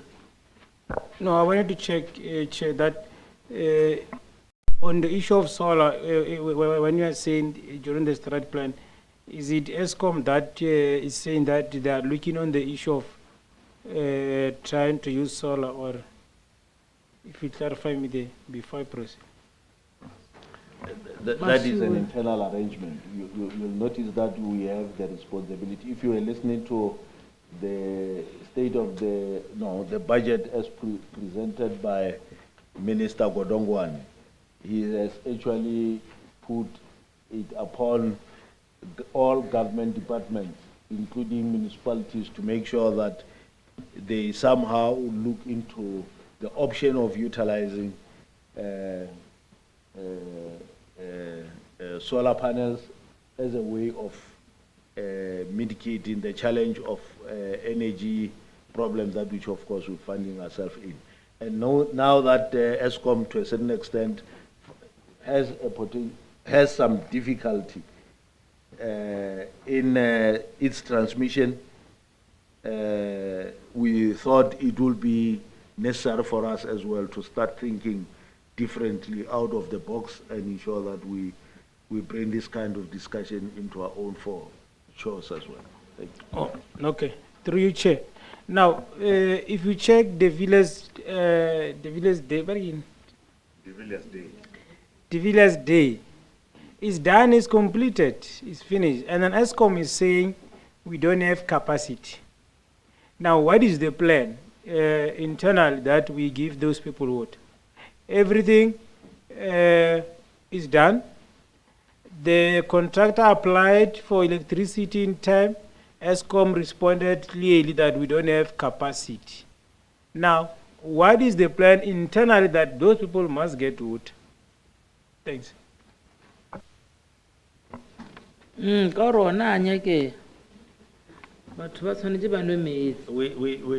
Chairperson, we have as well just brought an issue of solar panels. The other one is that of the generators. Yeah, mobile generators, which will be utilized to ensure that at least our communities continue to have water throughout. Through you, EM. Yes, sorry. Okay. With MMCs is not living. Now, I want us to look on Developers Day. Now, let's not generalize now. The contractor has finished everything there. And then the councillor there says the generator, I don't know whether you know, that they want ESCOM. And then he says it's the community that says want ESCOM there. So I'm saying now, let's speak to that issue of Developers Day to say, are you saying you're going to take the generator there, or you're not aware of the situation of what is happening there? Maybe let's speak to the MMC now of infrastructure. MMC, are you aware of the situation at Developers Day where we are told that the community doesn't want the generator, they want ESCOM, and then the contractor says, ESCOM, we applied, ESCOM says we don't have capacity. And the reason why we're trying to bring it here is that we don't want that the contractor end up supplying the generator there without the consent of the municipality. He was willing when we were there. He said, I'm willing to even provide my own generator for the people to drink water. But I've got a problem that the councillor says he wants ESCOM, not generator. And the councillor even gave an example of people are stealing solars there, generators, people are draining out diesel, what. I want you to just, MMC, tell us of the situation and what is the plan? Are you going to go there and authorize that a generator must be used, or are you going to wait for when will ESCOM come, even when we don't know? Thanks, MMC. Ra leboa ke nagana gore nge re tlo no ifa bo EM le chairperson o ona MMC le lena le a kwa gore nge le ka assista mola le mo.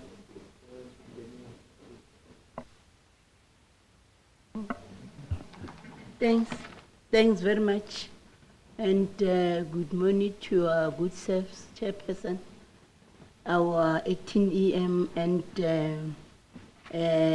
members of the mayoral committee, chairpersons, and members of the MPAC, and the management. I think on that one indicated by Councillor Mutulla, we are very much aware, Councillor Mutulla, with regard to what is happening at the villas daily. But the fortunate part of it, we are still busy engaging both the ward councillor and the community, so that we can have a buy-in.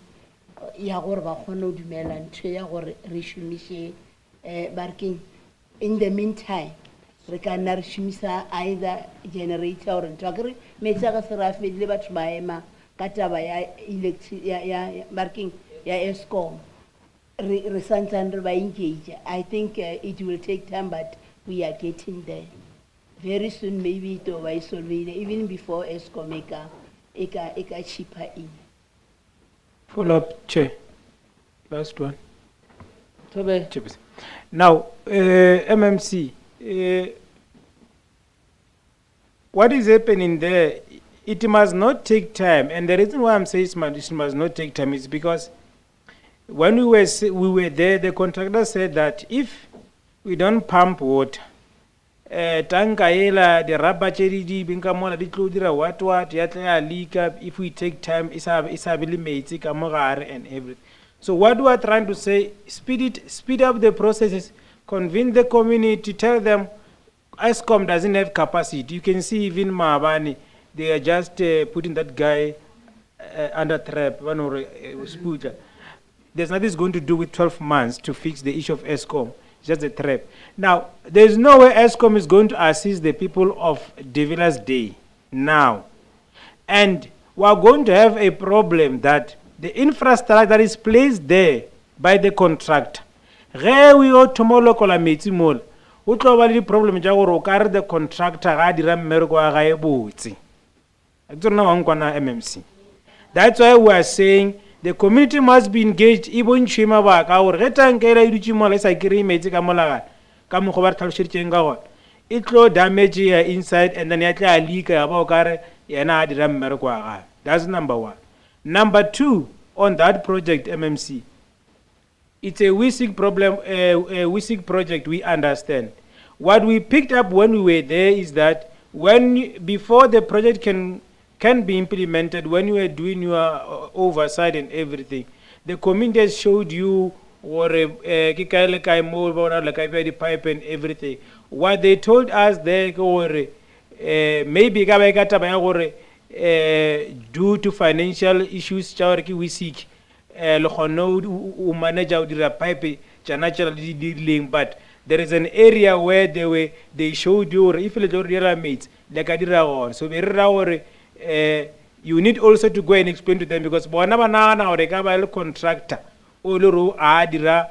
mmereko hae ka mola site nyela gore ba kgone go kry-a metsi. So e ra le yona le ba clarify gore maybe ka ba ile issue ya gore it was WISIC, and then maybe WISIC ka tla ya boelela ka phase 2 to give that section yela ka mola site nyela or de kgone go kry-a metsi. That is my deposit, Chairperson. Thanks. Really, Councillor Mutulla, MMC le sana little. I think that one is noted, Chairperson.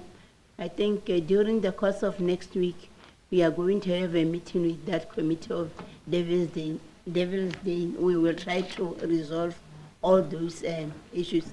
Or in the next meeting, we will provide the full report with regard to what is happening at De Villiers Day. Thank you.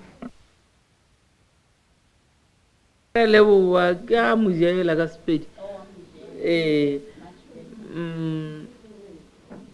David. Re lewa di arabe ile stewing. Let's go and push so that at last people get water. But one way. That's the purpose. Next question. Are we on 8? Councillor Mutulla. The municipal manager highlighted that the municipality achieved 90% completion of TT Chulu Fire Station, which is contradicting with the achievement of Infra 46, where 88 was reported. The questions: why is the municipality not in position of the plans for TT Chulu Fire Station? B, how effective is the municipality's contract management system? And then the last one, what was the actual progress of the project as at 30 June 2022? EM. Chairperson, thanks once more. The consultant was terminated and refused to hand over drawings indicating that he is owed. The matter is before court for dealing with these very same related matters. The municipality has approved the contract management and or systems which will improve the effectiveness of how we manage contract as an institution. Progress was at 88 complete, not as 90 as alluded in the municipal overview, which was an oversight, and apology has been rendered to that. Thank you. She weighing apology has been rendered. Next question. Oh, Councillor Mabote, let's have a follow up. I get an apology.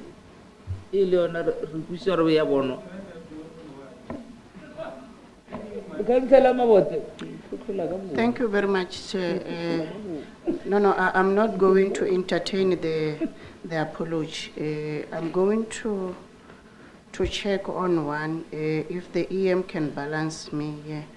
The consultant Oranaka got the drawings because Wakolotiwa. So I want to check as to these drawings. If the municipality Akopechi consultant or are the drawings, is this the property of the consultant or what you hand over before the implementation of the contract? Ravali Jona as the municipality. Thank you very much. Thanks, Chair. So, we are not on apologies, Chairperson. Just chair the meeting, unless you feel really prepare in the morning. Now, okay.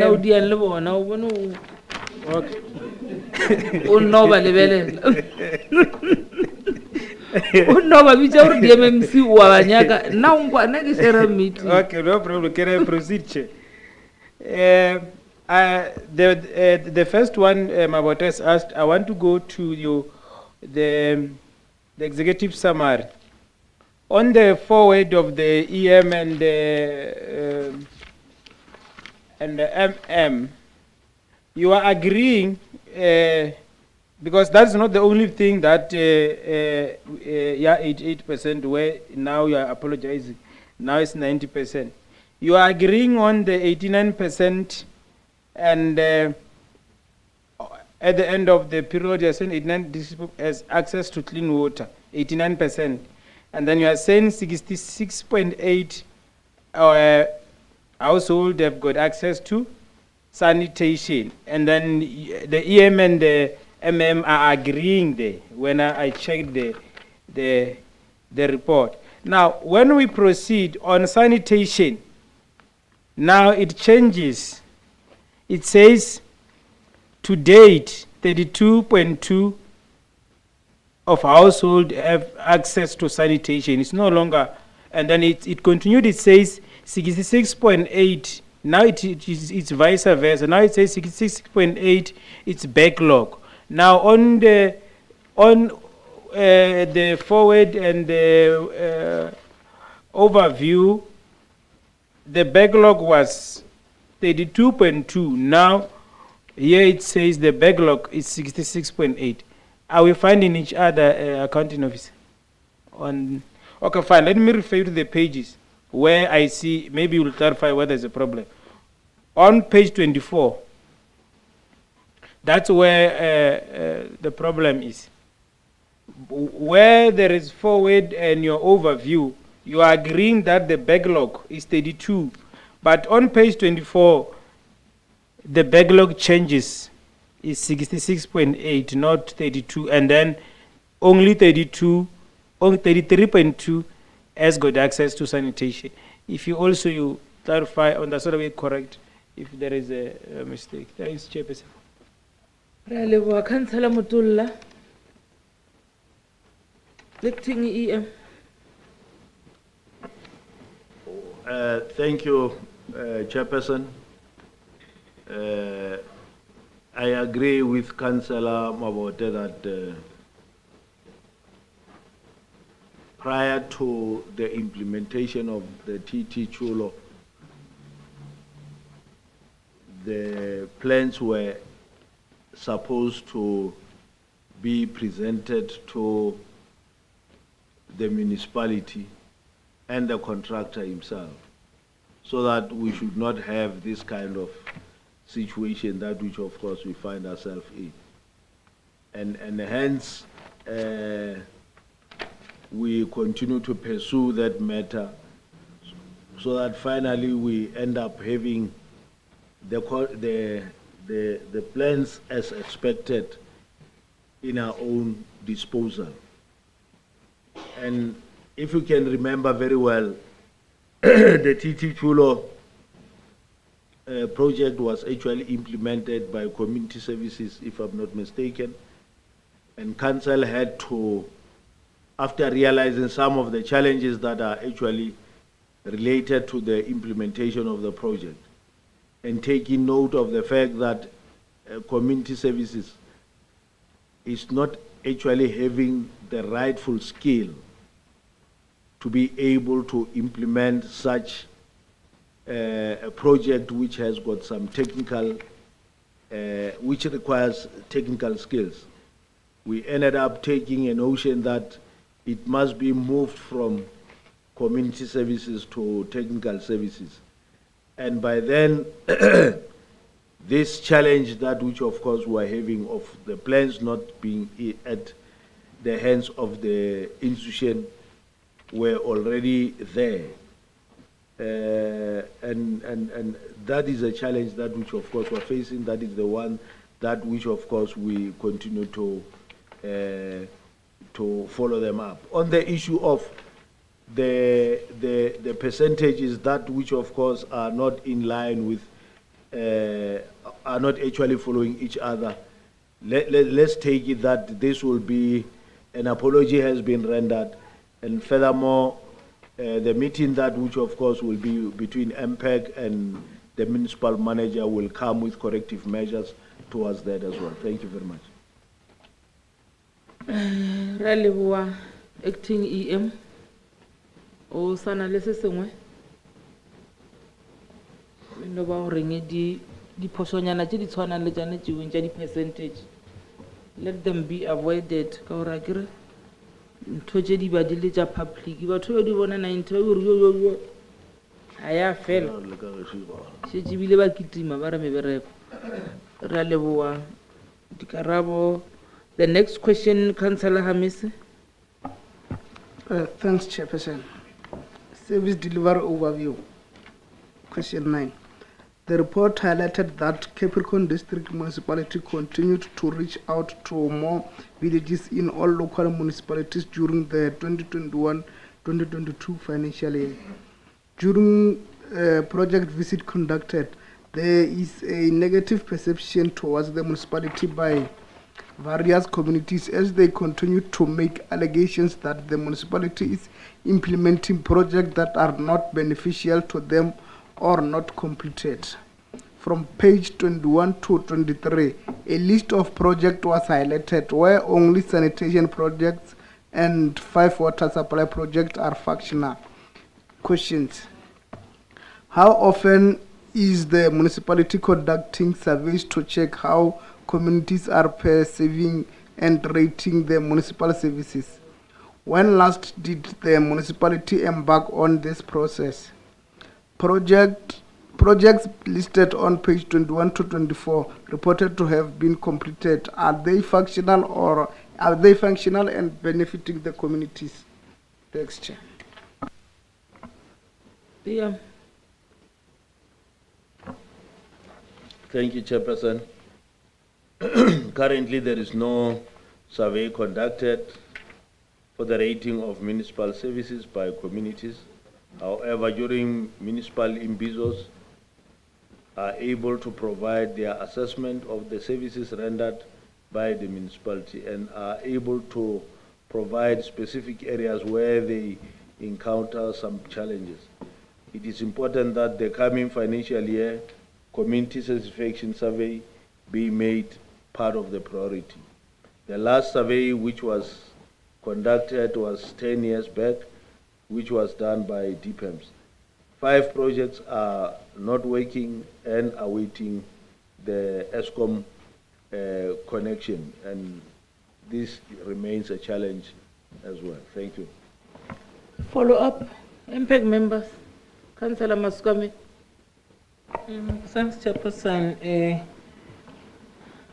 The answer on B, when the acting EM is saying the last survey was conducted 10 years back by DPEMS, what were you waiting for after 10 years not doing the survey?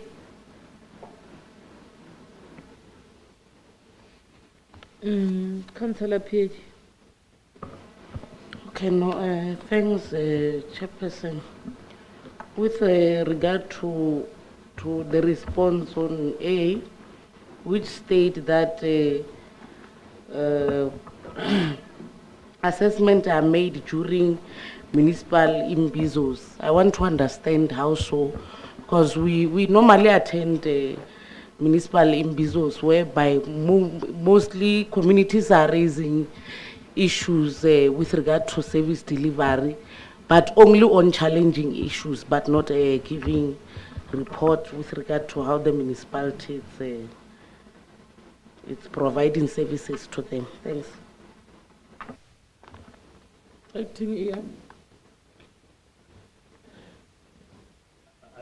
think that part of the comments that are made during imbizos relates to the challenges which of course they are facing. They as well highlight their level of satisfaction, or other comments that are good in relation to some of the services that which of course has been rendered. Councillor Masukameng, like we were saying, maybe just to explain further, the survey that was conducted by DPEMS was more on socio-economy, and hence we are saying that moving forward 2023, 2024, there will be a need for us to look into a possibility of creating a situation where we are then able to make survey part and parcel of our daily responsibility. Thank you very much.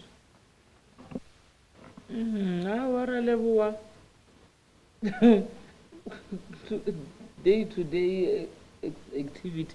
Or aragane mara ape tabe ya 10 years back is when you do the ditlho. Ignora gore I be regular surveys ka di ba ape. Next question. Thanks, Chairperson. Analysis of 2020-2021 comparison to 2021-2022.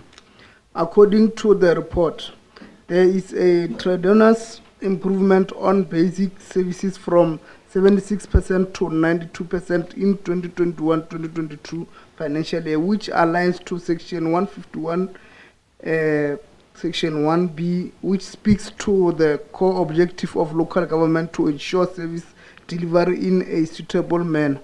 Questions: why did the information on annual performance comparison table differs with the analysis narrative comparison? Please provide a list of communities that have access to basic services which were without basic services prior 2021-2022. Thank you. Acting EM.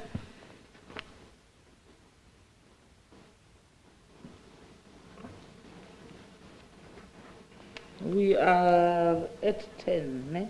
Yeah, we're at 10. Thank you. The response that we have is that this was an error.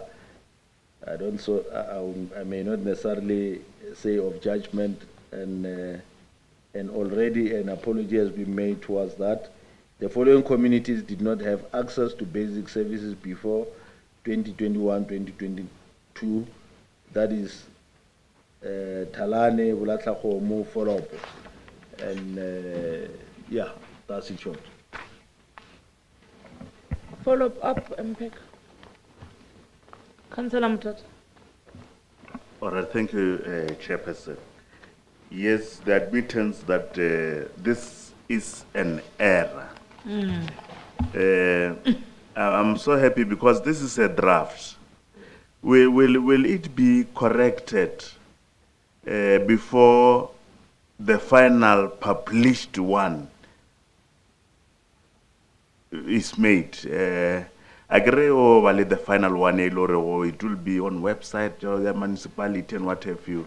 The By final July product. So request our let it be corrected, the management, as it indicates there that the management has made this a particular error.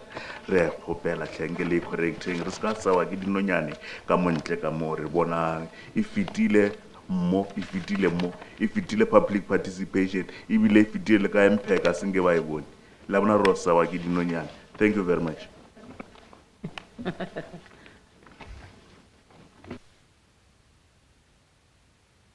Yeah, that is the role of MPAC, to ensure that it gives instruction where necessary and advice in the same manner. And I take it by the time that we will be going towards the finalization of the report, errors that were committed will definitely be corrected, so that we should have a better way of dealing with this very same situation. Thank you. Rale proofreading.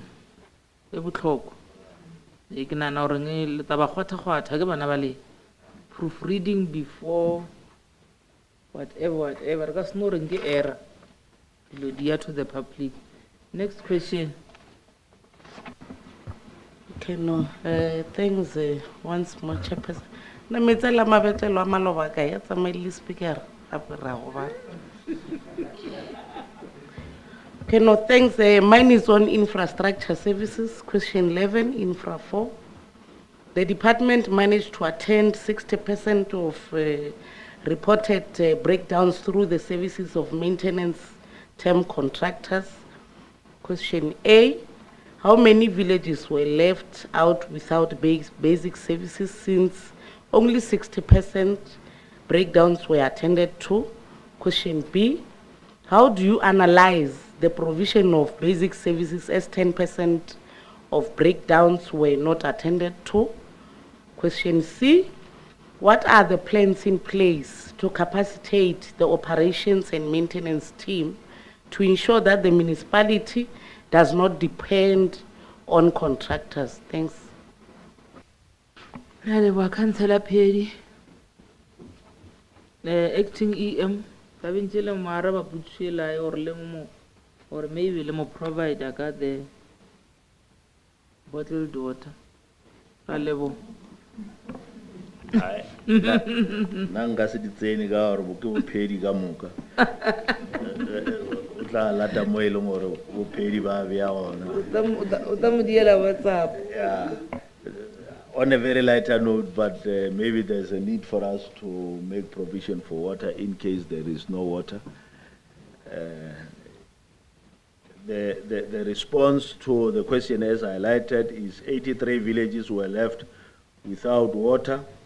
B, normally provision of service should be above 80% due to budget constraint. The municipality current provision of 60% is below the norm, that which of course we have set ourselves to achieve.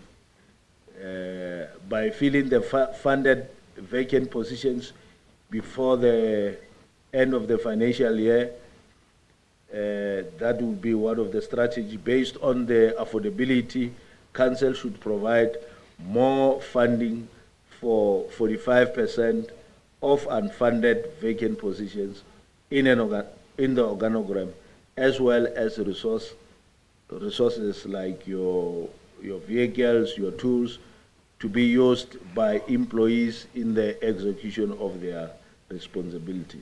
This will allow the department to have more teams to work on shift and reduce the overtime use on the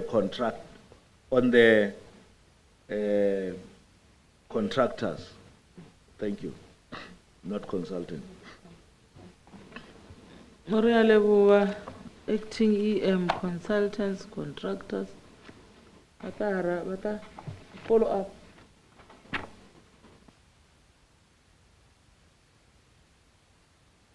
Am I being noted, Chairperson? Oh, Councillor Piedi Tomang, Councillor Mutata will fall. Okay, no, thanks, Chairperson. Mine is on checking with regard to the number of villages that the municipality supply basic services. The village the municipality supplying basic services. Thanks.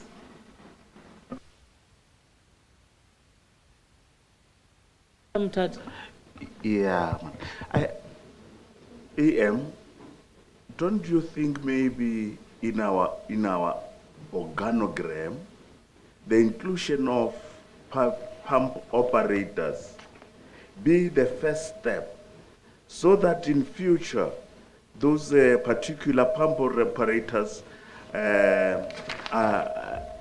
salaries are budgeted for in the budget of this municipality, so that immediately they becomes the employees of this municipality, there will be the service delivery will be excellent. Don't you think so, EM?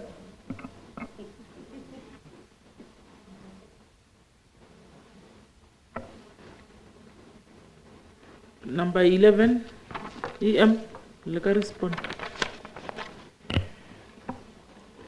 Chairperson, thank you. Maybe if they can close that other mic over there, Mr.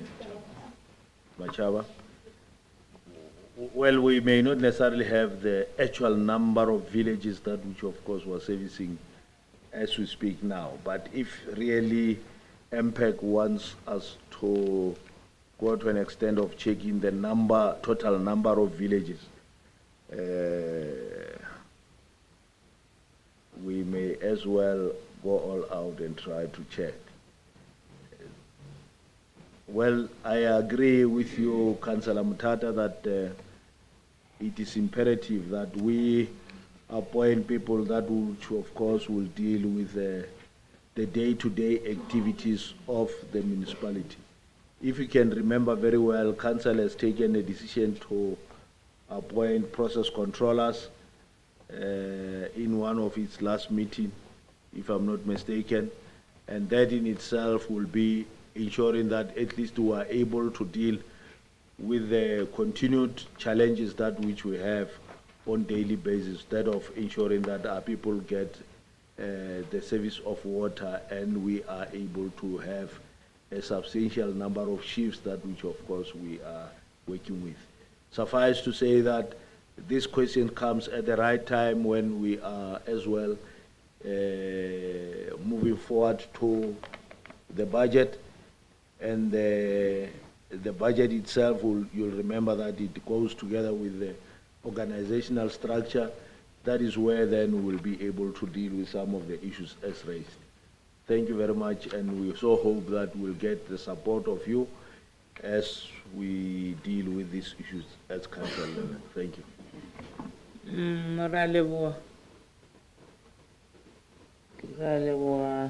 Eno ba go reng question o ka e bona ka mokgweleng ka gona e ka re thusa gore dinomoro di be reduced tša mo e leng gore there is no water. If we can maybe unpack it, maybe according to municipalities. I guess see which villages le yona ya tswalelela. Ngiri Capricorn ena le masipala tša go tsebalega ra leboga. A reng to if members by MPAC ba kgotsofetse ra leboga. Next question, the Councillor PH. It's question 12.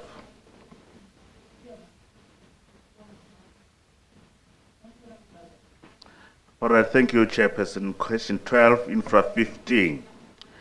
The department reported that 76.51% of water treatment works were operated during 2021-2022 financial year.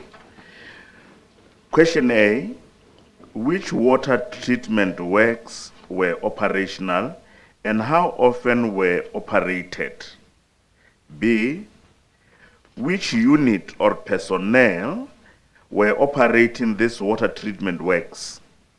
C, how many treatment works were not operated or are bypassed? Please list the projects affected. Thank you, Chairperson. Acting EM.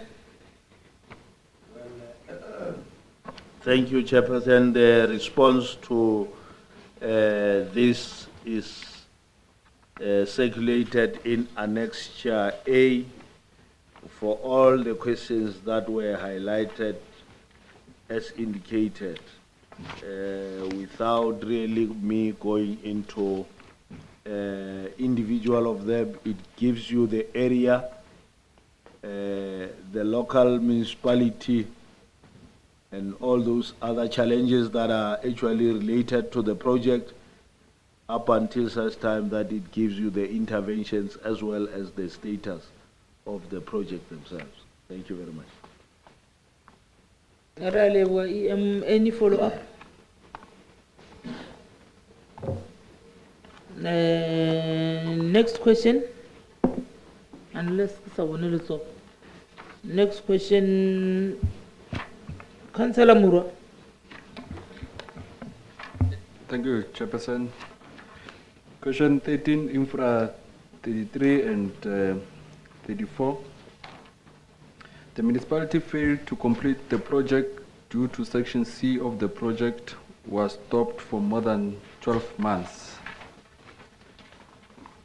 Besides the completion of Section C of the projects, there are projects that were started in prior financial years which are not yet completed, and without completing them, Groothoek and Patlele water supply scheme will not be functional. Question A is that what corrective measures have been taken to fast track the completion of the whole Krotuk and Mpatlele schemes? B, please list all contracts under these schemes, status quo, budgets and expenditure, service providers involved and completion plans. Thanks. EM. Thank you, Chairperson. That is question 13, yeah.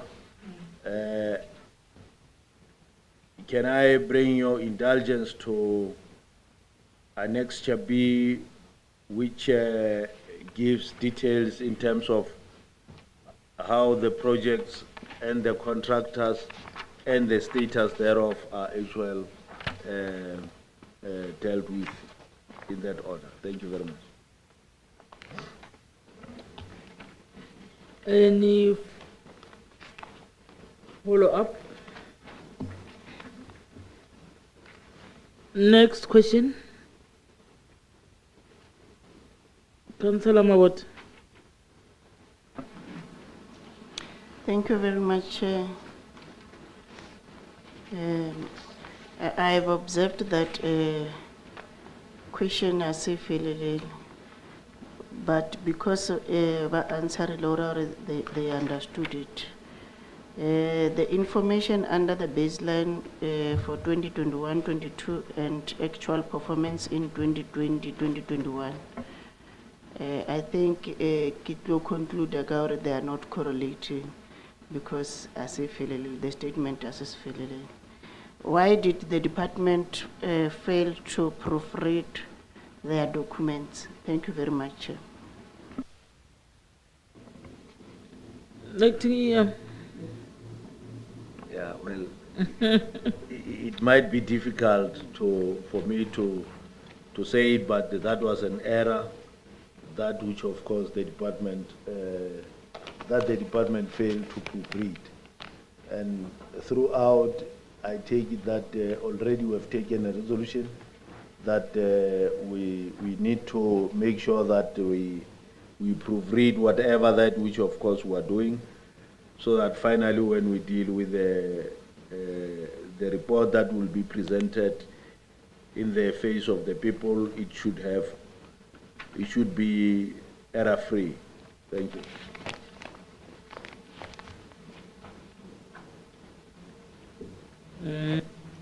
Are they all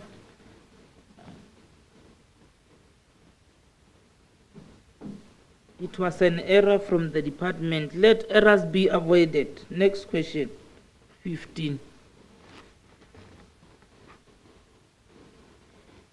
Councillor Masogameng, let errors be avoided. Councillor Masogameng, next question. Question 15. CPSD 24 and CPSD 24.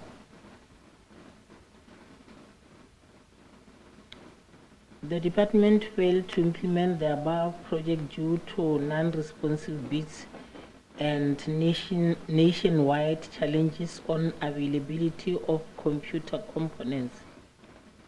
Now, question, how did the department have two different projects under the same project number?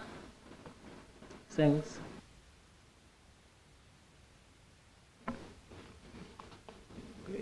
Acting EM. The problem of two CPSD 24 came as a result of the error in capturing.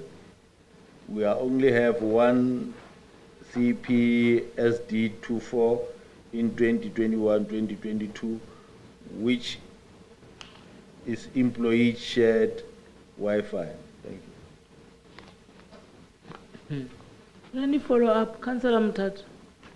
Yeah, thank you very much, Chairperson. If we have one project on CPSD 24 to be employee shared network, I wonder why there is also a budget for that one that you're saying you have got only one. That CPSD 24 on page 202 is also budgeted for. And if you check those amounts, they are different. An error in typing error. Why have we budgeted for this one, the second one on page 202, if it is we have only one project 24? The budget is kamoka, la di bona shijiwe.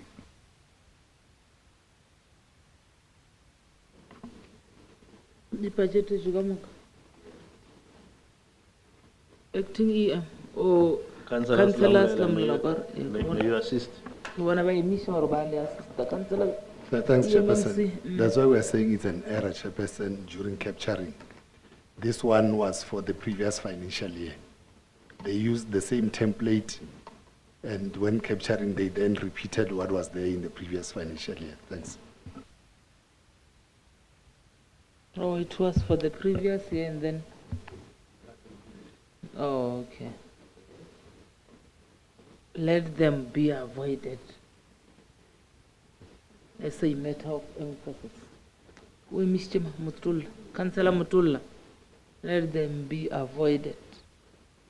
Aperka Saboyla Morao, Halona Lidi errors, the misalignment, the Lomam, I will rotomi the wage Morao, well Gurunya or and will Ravona Garretaga Kuja. We're back to basics. Councillor Mutulla, then I'll follow up. Is for the previous year, is the one of computers. Is the one MMC, the second one.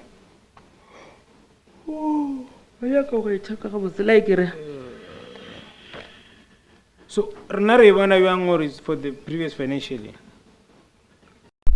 Is there any page? Because I'm looking at the starting from baseline, moving there, review 2021-2022 budget, and then expenditure is 0. So if we publish this thing, how will a person know that this one is for the previous financial year? A layman somewhere there in Amafefe.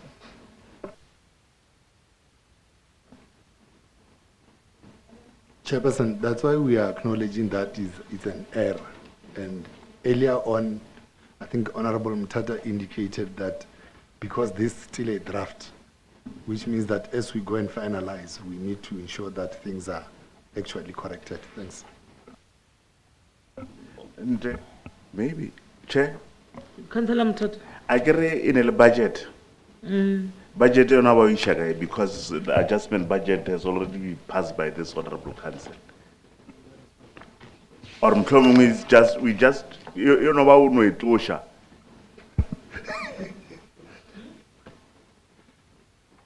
Chairperson, we are acknowledging that it is an error during capturing. It's an error during capturing. We are acknowledging that, which therefore means that. Thanks very much.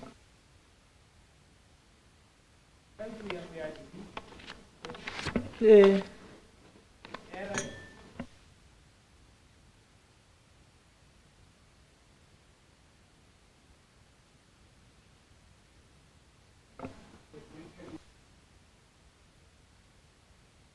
will not lie to the Municipal Public Accounts Committee. We are acknowledging it's an error in the previous. Yeah. Which No. we are acknowledging. You are acknowledging yeah. that, no, it's fine. I just wanted that you are acknowledging that you are copy and paste. Fine. It's okay.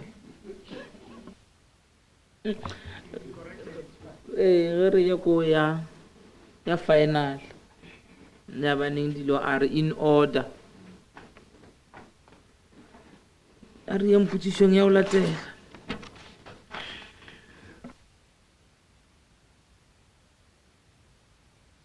Yes, 16. Thanks, Chairperson.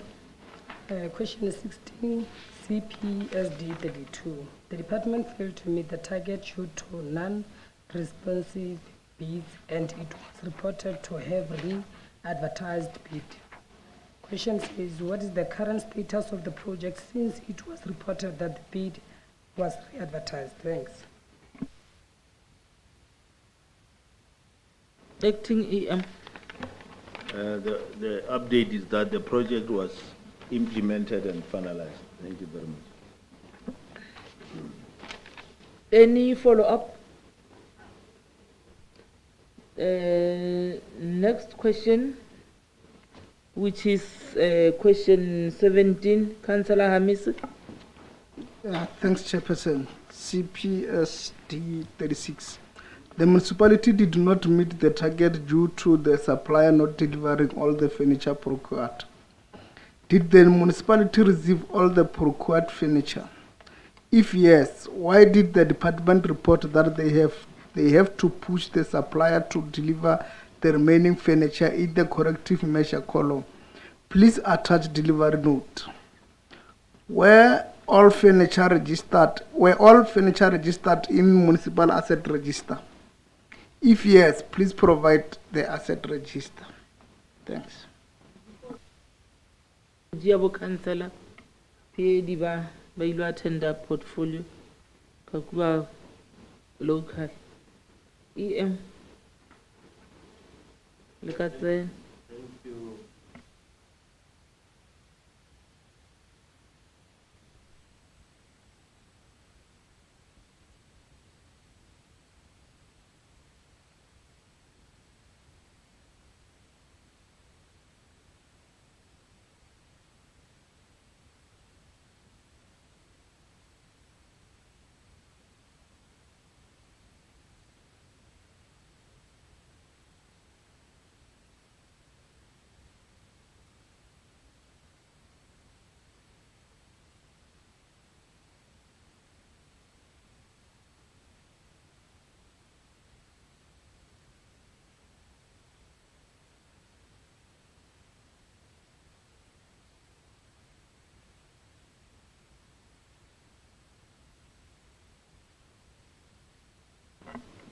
Any follow-up?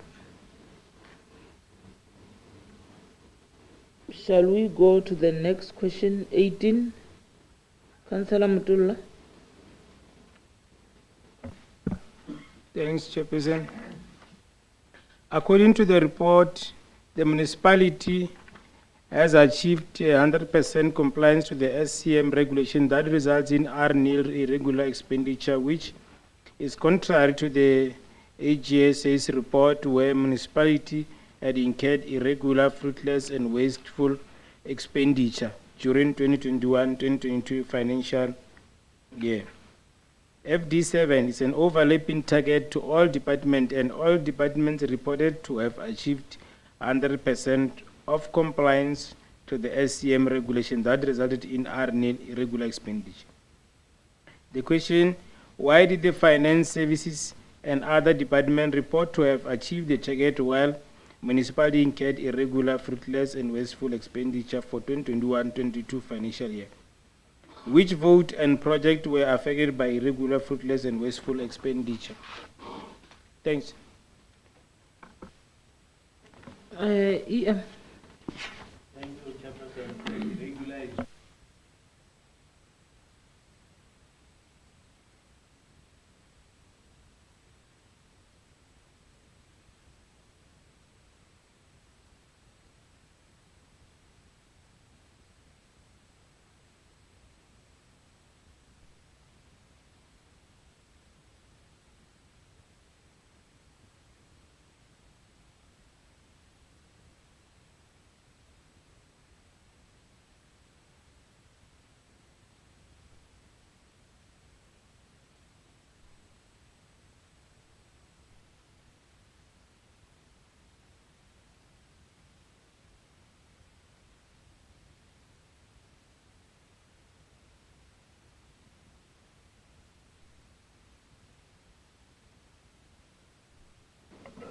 Any follow-up?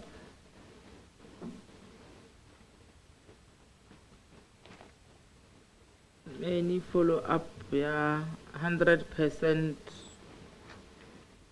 mulai there are fruitless and irregular expenditures. Di karabo tsona ba re file.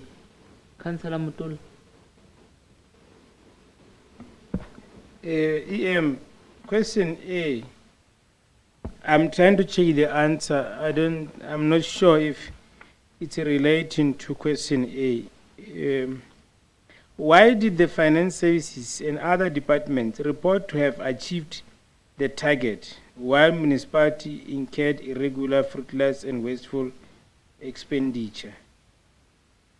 And then what is the response for A? I'm trying to check out the response. I don't think the response is responding to what we're asking.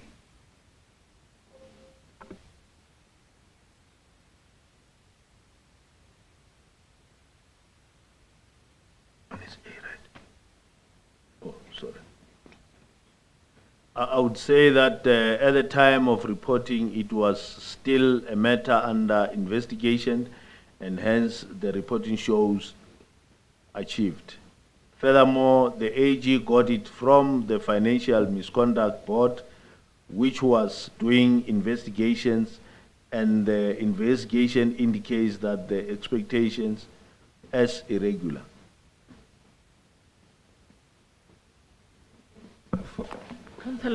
Follow up, Chair. Councillor Mutula. Or member want to come. Oh, follow up, and then Councillor Mabote will come. Okay. So, department achievile ka o fa batho tšhelete ba sa deliver na. Maybe if e ka ba ka mokgwano, then re tla be re kgona ho tseba hore ho direga eng. Thank you very much. Councillor Mabote a ba e botse ka mokgola ba e beileng ka ona re tlo tšhaba go yaraba. Yeah, community services le yona e bolela ka fire services.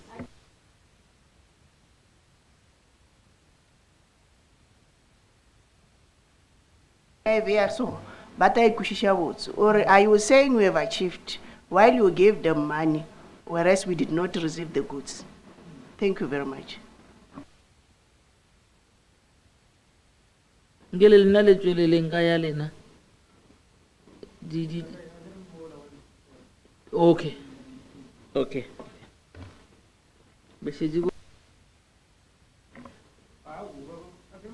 Acting EM Jola Rur.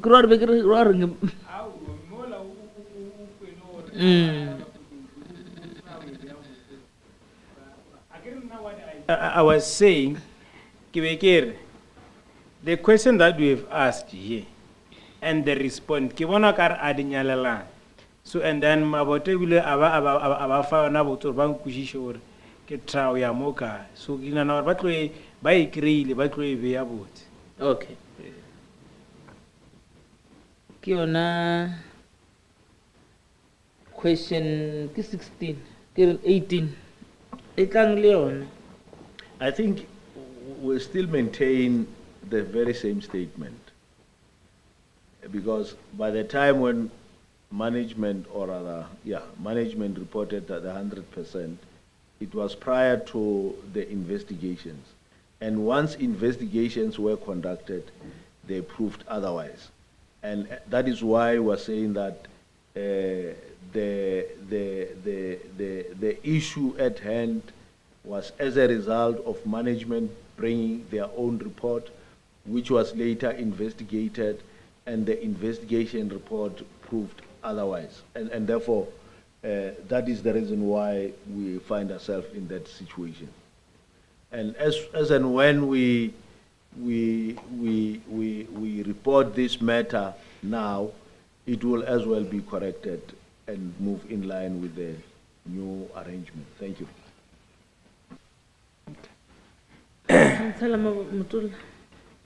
Now, maybe let me reread the paragraph. According to the report, the municipality has achieved 100% compliance to the SCM regulations that result in RNIL irregular expenditure, which is contrary to the AG's report. where municipality had incurred irregular, fruitless and wasteful expenditure during 2021-22 financial year. And then we even gave there that FD7, its overlapping target to all departments reported to have achieved 100% of. What we want to understand, what is it that you guys are saying you are achieving, you have achieved, while there is irregular, fruitless and wasteful expenditure?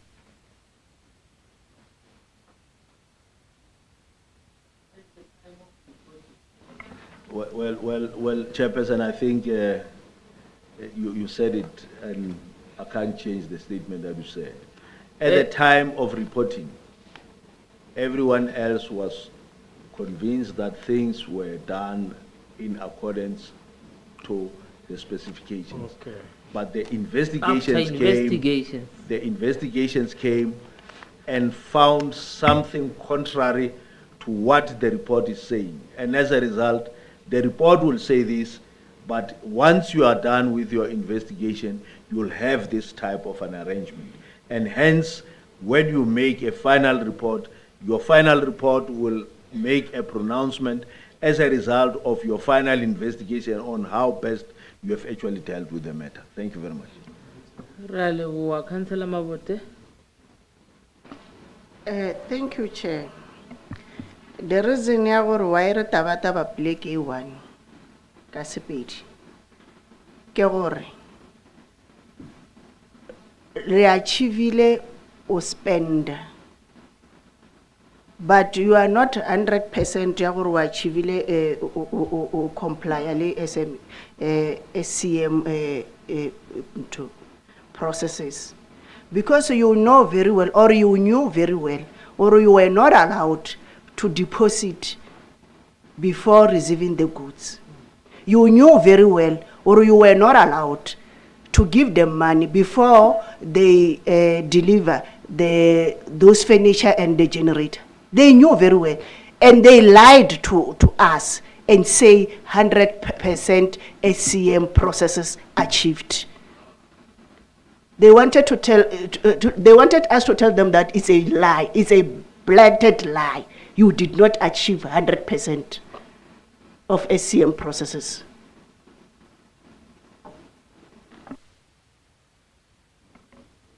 Is there anything? Chairperson, I think myself and Councillor Mabote were in agreement. There is nowhere we differ. We are in the same wavelength, and hence we are saying that the element of achievement is something to be considered differently, based on the report of the investigators and based on whatever that which of course has occurred. Thank you. Ya kere ge o ile o nyakisisa o tla re boela le tseo di hweditswego ye ke after tseo di hweditswego ke nako ya tseo di hweditswego before di bonala, before investigation it was like that. Ya bonala ke re ba etapele a sore re nyaka ile jwalo, but that's how it is. Rena re nyaka improvement.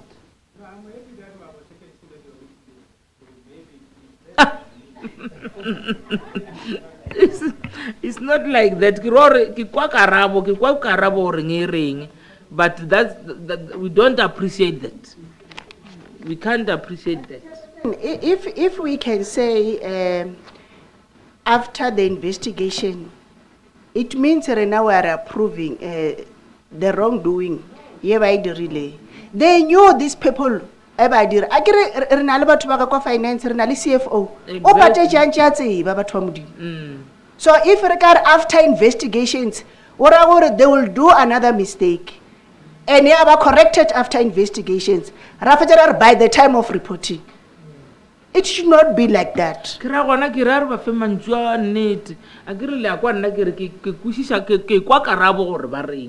Mara, we don't appreciate that. It is not needed. And it must not be repeated. As MPAC to the very same department, or this is wrong. Maybe through you, Chair, maybe we should ask you and assist the House. What was it that was supposed to be achieved? Is it the compliance of the SCM, or what was supposed to be achieved? Is it the budget spending? Assistant Chairperson, how do you understand? The budget spending or what? What was supposed to be achieved? Is it the compliance of the SCM, or is the spending of the compliance. budget? Is the compliance? Yes. Okay. The compliance That's of fine, the that's SCM, the good. spending, re ka nama batho ba spende, ba tšwele pele ba spende, ho sena dilo mo. We want things here. Re nyaka dilo di tsamaya ka thelelo in order to spend. You can't just spend without property in front of you. That's why ke re ka ba fa mantšu a mangwe as MPAC. Nna be ke no roa re ke kwa karabo gore e re I don't appreciate bila ke re karabo e tšwele pele. Ke a kwa gore ba re ntwe before the investigations e be e ngwadilwe 100%. And ke kgala, let's avoid those things. Those mistakes and whatever. And then rest the case Exactly. because you understand them when. I just hear their answer and not understanding. I hear their answer. I don't appreciate that. That's why you let it not repeat again. Even the misinterpretation is a sin inside the Bible. Misinterpretation.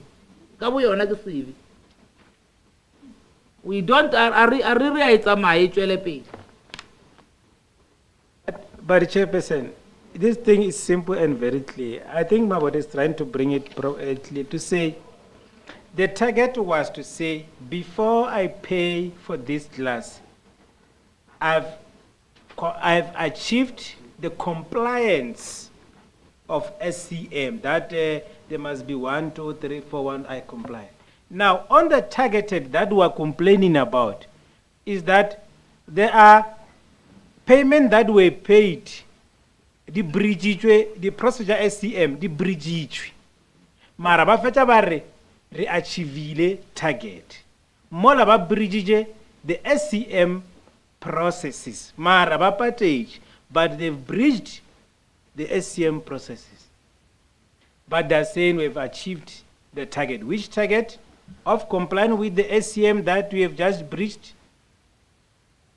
It's not achievement. And that's what we are saying every time when we deal with finance, that it doesn't start now. Finance every time achieves, and when we go to the department of the end user department of that project or so forth, we find a problem. But with finance, they achieve everything. Everything with finance is 100%. You go to the user department with the same thing that the finance says they've achieved, there is a problem. It doesn't start with the SCM. There's a lot of law that maybe in future we'll have to sit down and check with you. So I think you can give me about it to finish the story.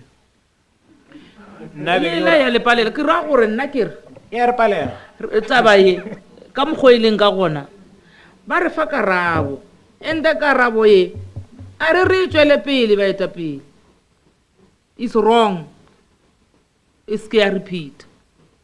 Mara ba re file karabo ya hore dilo tse ka moka di bonagetse after the investigations. And this ke tša tšwela pele. Councillor Mabote.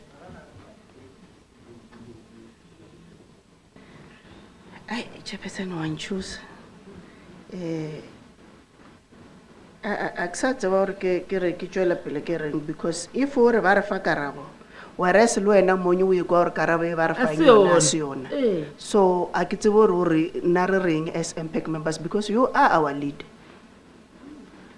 When you close it when or ba re file karabo, what are we supposed to say? This is not the relevant answer. And we were not supposed to wait for investigation to see that what we are doing is wrong. Because we have people by law ring, they have capacity in that department. And they did it deliberately. And now they come with something, and you're saying Barafakarab. This is wrong, Chairperson. No, I don't want to. I don't want to guide them. I want to tell them that they lied to council and say that they have achieved 100%, whereas they know that they breached the processes. And you are saying, "Barifile karabo." They are still lying to us. How are they going to correct their mistakes in future? Our apology to MPAC. Because karabo ba ifile mo we ba feng ditaba tsa gore lenyaka nga lenyakeng be ke re gane we reach to the end. My apology, don't give them advices mara o ka nna wa fa the words tse e leng gore o bontsha gore as MPAC we are not satisfied to ka se do henga dilo re bereka. As MPAC we are not satisfied. What do we say? What do we say? Assist me, MPAC members, so that we wrap up this and then we go to the next question. Okay, let's assist you, Chair. Yes. The irregular expenditure and fruitless expenditure, they know them. That's why even them, they don't need to, even if we go back there, they've been giving us all this irregular and fruitless expenditure. So I want more investigation needs and all, but never say this payment, ya deposit and what. Rabara rare thalosha chairperson rare, I see what monitoring. This is a financial misconduct. Kuisha marau kuar changwana kumarau ergrofika. I want an investigation yellow logic because of an investigation, chairperson. And the target was to comply with the SCM processes. And they agree, they don't need investigation. They agree. Remember, they have already sanctioned disciplinary actions against one of their employees. Why? Because the person has not followed the correct process that we are saying now here. Finance is saying achieved. You get my point. So the achievement issue here is the SCM processes, right? According to SCM processes, the finance has not achieved. Yes, let's go to the next question. Thank you. For I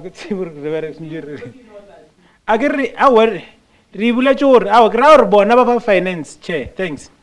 But finance in future, they must not report to say achieved if they didn't achieve. But in terms of spending money and everything is fine, but processes, the target was the issue of processes. So there's no crisis. Okay.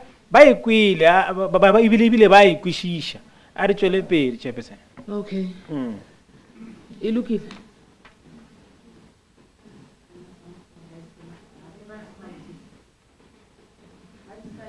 We'll correct it, Chairperson, before finalize. We'll correct if they did not achieve. I can't remember as when of the matters that they did not achieve. There is no achievement. That's what we are agreeing here, to say there is no achievement of SCM processes. But in terms of anything of finances, going out and everything, there we don't have a problem. But in terms of complying with the SCM processes, they must not say, finance must not say achieved. No. Okay.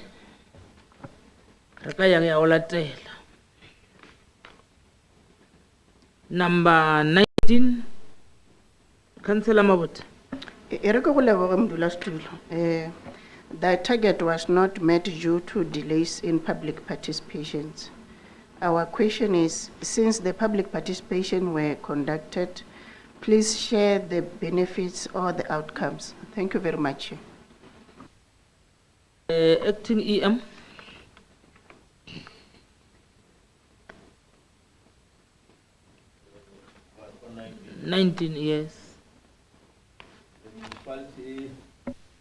Sorry for that. The municipality has started with the installation of prepaid meters in Molemole Mowadi, Bloberg, all days. This followed up on the handing over of contractors on the 21st and the 22nd respectively. Concerns were raised by community members regarding the shortage of water. During the adjustment budget, these concerns were catered for by adjusting the budget to the O&M budget. Thank you.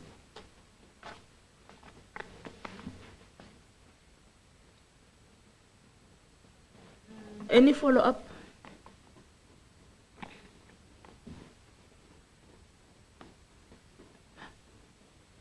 No follow-up. No follow-up. We can go to the next question, which is question 20.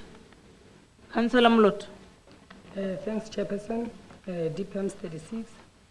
The target to capacitate 200 youth in information technology was not met. And during the public hearing held in September, it was reported that the letter was written to Bank Sita to transfer the fund to Sadico. Question: did the department manage to sign the MOU with Bank Sita? If yes, please brief the committee on the outcomes. Thanks. EM. Thank you, Chairperson. The MOU is not signed, as it did not actually move in line with the provision of the Municipal Finance Management Act, and Council has since resolved that Bank Sita should pay money directly to Sadico. However, Bank Sita has asked for further engagement to explore different options to be taken so as to ensure that the matter is actually taken forward. In view of the response above, the question does not apply. Thank you very much. Any follow-up? Shall we go to the next question? Which is it, the last one?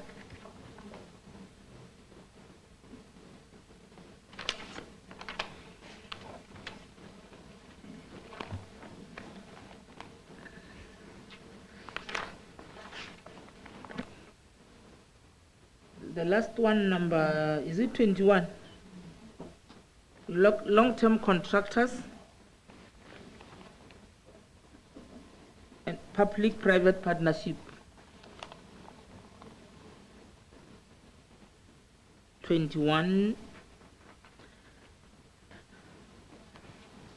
Please provide the criteria used to rate service providers in page 441 to 411 to 416. EM. Well, criteria is as follows. Assessment of service provider is done in the scale of 1 to 5 based on the quarterly performance: 1 for poor, 2 for fair, 3 for average, 4 for good, and 5 for excellent. Any follow-up? Okay, bona o ka reng a ona matsogo. By so doing, we have exhausted our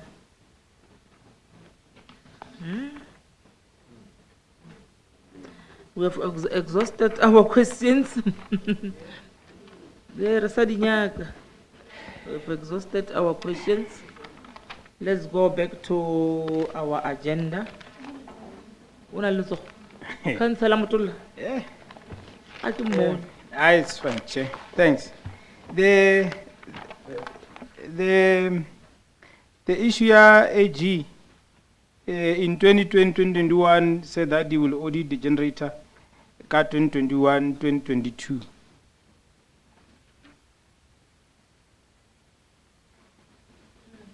The barakre ke sa le mola o yela ya or maybe we are refitted.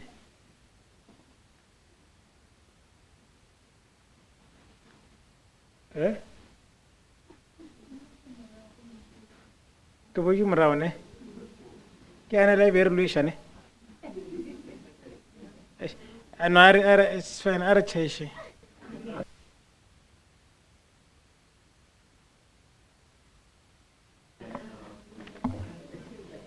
Be ke nagana gore o na le o e bonešitše re fitile.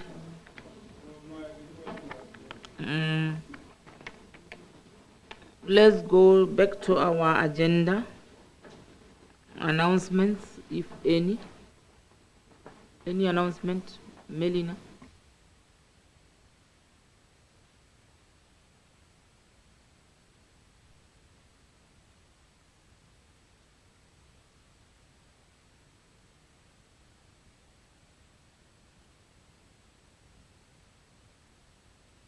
Number 6, let me indicate that I thank you all for a successful meeting in Capricorn District.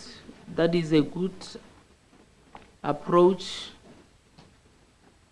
Thank you all executives, chairpersons, everybody, including people in the public.